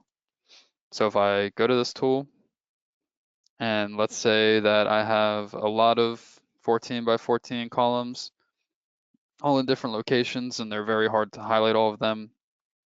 I can go to Activate Members and check that off. And then I want to select all of the cross sections, all the members with cross sections of 14 by 14.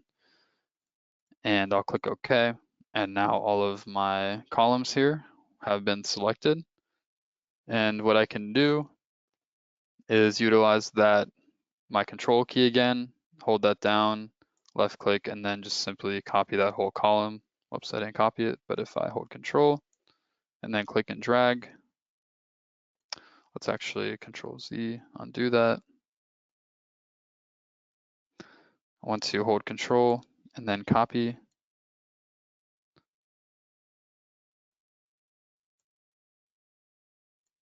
There we go. You don't want to click and then hit control too fast. So now we have our columns here and our columns and our walls created. And now finally, we just want to copy our last column to our node back here. Looks like I am missing a node, so I'm just going to take this column, hold control, copy, and move it back.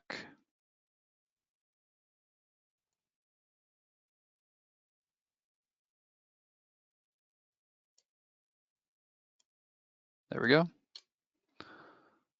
So now that we have our columns and walls created, now we just want to create our downstand beam that's going to connect from node 29 here to our load bearing wall, and then to our column here, 42.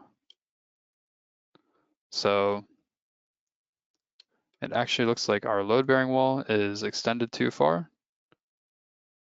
So what I can do is simply just back it up some. I'll create a line here from node 20 to 42. And then I will select my wall and then just move it back some. Although I took my column with it.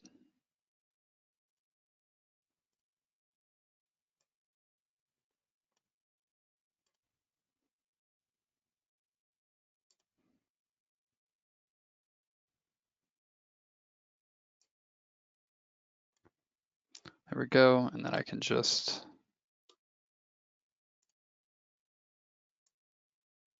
move that back there. And now we can create our downstand beam with this line here. So I can simply just hold control, double click on it, and then I can use this general tab here, member tab, and choose available.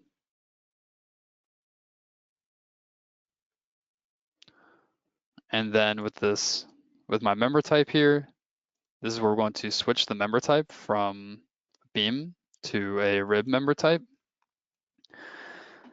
And basically, a rib member type, you'll see, has extra options or settings here. So we need to edit our member type for the rib. And basically what a rib is it integrates or turns into a T shape and integrates into the slab, the concrete slab, and also keeps the rectangular member that we've created. And we want to make sure that that rectangular member is on the positive Z side of our surface. And we also want to tell the program, okay, what is the width of the integration of each side of this T shape into the slab? And we want that width to be length divided by the length of the member divided by 8. So we'll select that, make sure it's on the bottom side of our slab here. So we'll click OK. And now that we have all of our information filled out here, we also want to change our cross section. So I'm going to go to import from cross section library.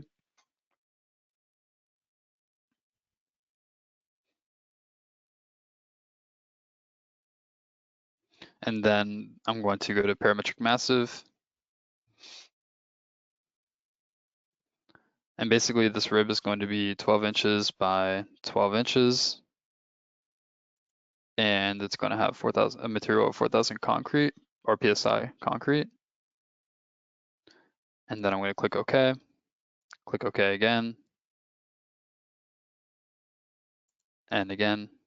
And now our rib member here has been created and is integrated into our concrete slab. And you'll see the rendering. You won't be able to see the T-shape of it, but you will see that the beam is dropped down about, and an eccentricity is applied, and it's dropped down to the thickness or half the thickness of this top slab here. And now the next thing we want to do is create the opening, the rectangular opening in the back here on our wall. And to do this, we can use our rectangular opening tool, but we also want to set the origin of our work plane. So I'll go up here to set origin of work plane. I'll make it this bottom right-hand corner here. And then I'm going to change my work plane to the XZ plane. And I'll go up here to my openings tool and go to the drop-down list and hit rectangle. And then this rectangle or this opening is going to be, it's going to be 9 feet wide and 5 feet high. So I'm going to draw it from 1408 down to 503. Click, and now we have our window here and our wall. And then I can just set my work plane back to normal. And now the next thing we want to do is add supports to this structure. So for this example, I can assume that due to the foundation, we can assume there's going to be an adjacent building to the left of this model or of this building. So we can assign support features to the line right here. So if I just click on this, or click on both of these lines and hold Control, I can select both of them, and then I can go to New Line Support. And this line support, I will create a new line type. And for this one, the only thing that it's going to support is the vertical direction. So that'll be translation in Z. Everything else can rotate and everything else can move except for the Z direction. So I'll click OK and click OK again. And now our line supports have been added to support this whole entire left side of the foundation. And the next type of supports we want to add is for our slab. So I'll double click. To add these surface supports to my slab here, to both my slabs, the circle or semicircle and the rectangle. I'll select the rectangle, hold Control, and then select my semicircle. And then I can hit right click, hit edit, go to edit surface. And then under support / eccentricity, I'll check off available for supports. And then I will keep none of these fixed. So I'm going to keep these unchecked and nothing will be fixed, but I will add spring constants. So I will add 64 kip per cubic feet for the X and Y direction. And then for the vertical direction, this will act as the shear capacity of this will be the foundation modulus for the gravel. So it'll be 640 kip per cubic feet. And then for the vertical direction, we can set a nonlinearity. So I'll go here to the dropdown, and we want to select failure if negative contact stress in the local Z direction. So basically what this does is this corresponds to failure under tension. That is, if the slab is lifting, if it's lifting up, then no more support will be provided to the slab. But if it's being pushed down, the supports will support it. Then all we want to do is add some spring constant for the shear in these planes. And then I'll click OK. And again, and now we have our surface supports and you can see that they are blue. If you see a blue support, this means that the support is a nonlinear support.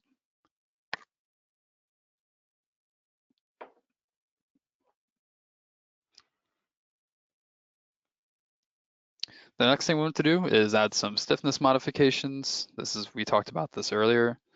So I can simply just highlight from right to left, basically highlighting all the walls and the columns. And if I right click on any of these elements, you can see since I have multiple elements selected, I have surfaces, lines, members, openings, nodes selected. I basically just want to go to members, which are just my columns. And then I want to go to edit. I could have also just double clicked on the columns to edit them. Go to modify stiffness.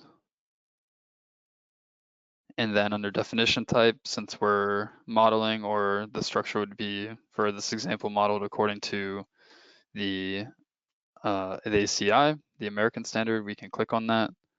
And then the component type is columns, and our multiplication factors are taken automatically from the standard, so we don't need to worry about entering those manually. So we'll click OK. And then we can do the same thing for our walls. So if I just double click on my walls here, we can go to modifications or modify stiffness. Definition type, I'll choose the standard. And this one will be walls uncracked. Then that modification factor will be applied. So I'll click OK. And then we can do this for our plates and slabs. So I want to select my ceiling and both my floor slabs here. An easy way to do this would be to go to the project navigator and then going to surfaces, expanding that and choosing planes 1, 2, and 3, and then right clicking and editing them. And then I can go to the modification tab, modify stiffness tab, definition type, and apply this for flat plates and flat slabs. So we'll click OK on that. And now lastly, we would want to do this for any of our beams, aka our rib member. So I'll select that, edit the member, and then go to modify stiffness. And then I'll choose my component type as beams, the multiplication factors will be applied, and then I'll click OK. And now we modified the stiffness of our entire model here. And now we can get into our load cases and combinations. So just real quickly, since looks like we have about 7 minutes left, I'll just go over this in 2 minutes real quick, so I can leave some time for any discussion that anybody would like, and if there's anything we'd like to discuss or any questions, we can go over them. So basically, we don't have any load cases created right now, but if we did, we could create some real quick. We do have a new, we created our dead load. So if we had a dead load, and then, so we'll just name this dead load. And you can see that the action category was set. And then we could go down here to this button called create new load case. And we could name this one live load and change the action category to live. And then we can create another new load case. And this one would be wind and positive X. Change that category to wind. And you can see for the live load and wind load, self-weight's not activated. For the dead load, it is. And then we have our actions tab, categorizing our actions according to the standard we selected. And then according to our standard, we'll have our combination expressions and then our action combinations generated.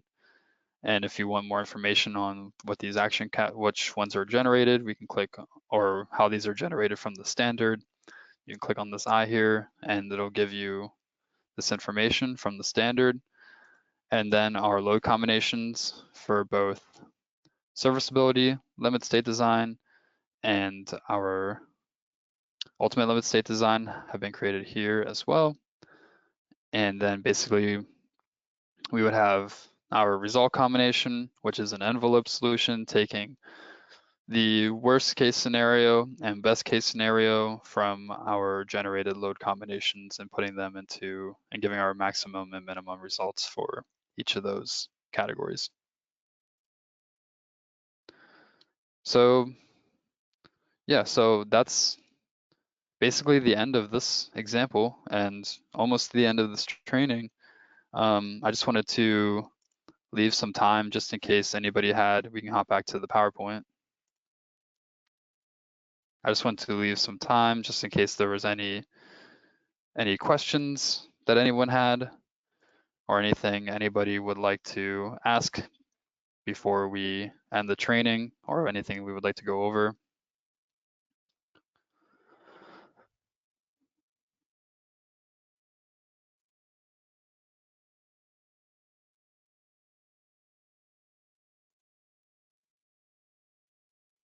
So while we're waiting for any questions that come in, I would just like to mention that again, the models of this training, the recording, this training was recorded, and the certificates will be sent out through email after the training. And again, you should see these items within the next couple of days. There's also a survey that will pop up after the training ends or after the webinar ends. And we would greatly appreciate it if you could fill this out and give us some feedback. That would be awesome. Again, you can ask any questions. So is it possible to add wind loads to the model? Yeah, so adding wind loads to the model would just be like adding, here I can go back.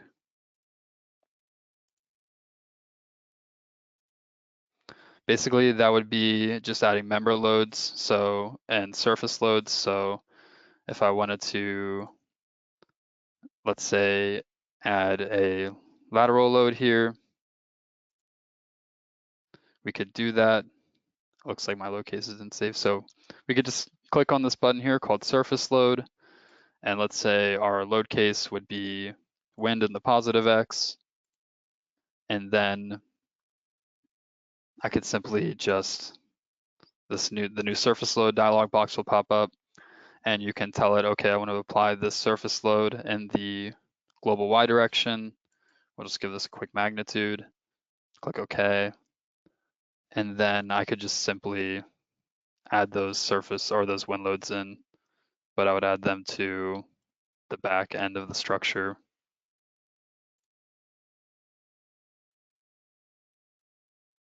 Like so, once this loads up.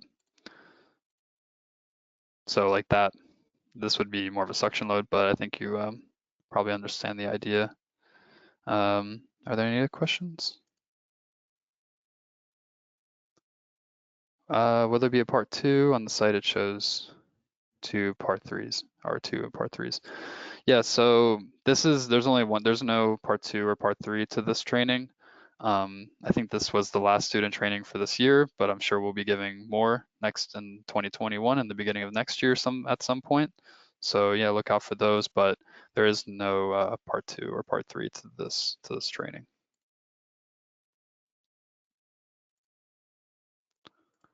So It looks like we have one more question maybe before we end. Can we design a roof slab with a down beam? I believe that's just a slab element with a downstand beam or maybe a rib type element. So maybe you can just explain eccentricities quickly.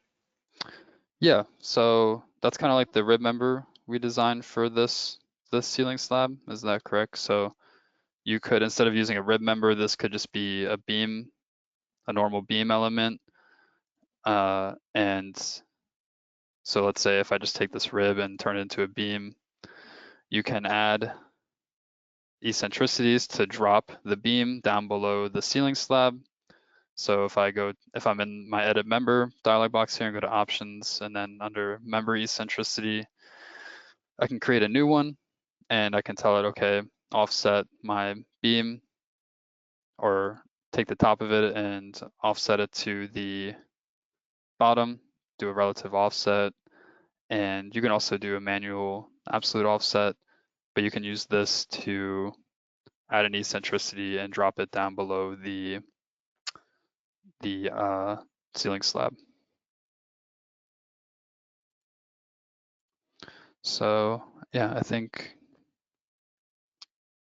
that looks like is that the last question? Yeah, with the down, okay. Yeah, that looks to be the last question. Okay, yeah, so yeah, this is the end of the training, and I would just like to mention just a couple more things before we end real quick, is we have some free online, oh, I'm probably showing the wrong one, sorry about that. Yeah, so we have free online services such as our GeoZone tool, along with some cross-section properties. We have FAQs and knowledge base articles, which are fantastic for if you're a new user and you're learning RFEM and you have some questions. I would always search in those to see if your question has been answered. We also have a lot of different models you can download and take a look at. A lot of cool models on our website to take a look at. And then we also have our YouTube channel with webinars and videos, our web shop, and trial license. I'm sure you already have the 90-day trial down, or for students, you get your free license, so you don't need to worry about that. But definitely recommend the YouTube channel and webinars and videos. These are very helpful, and Amy gives some fantastic webinars that are very helpful in learning the program. And there's also great webinars for more experienced users if you would like to take a look at those. And then again, our website, and then we have our phone number down here and our tech support email. If you have any questions, you can give us a call or send in an email to us. And that's about it. So thank you so much for attending, and everyone stay safe and have a great rest of your day.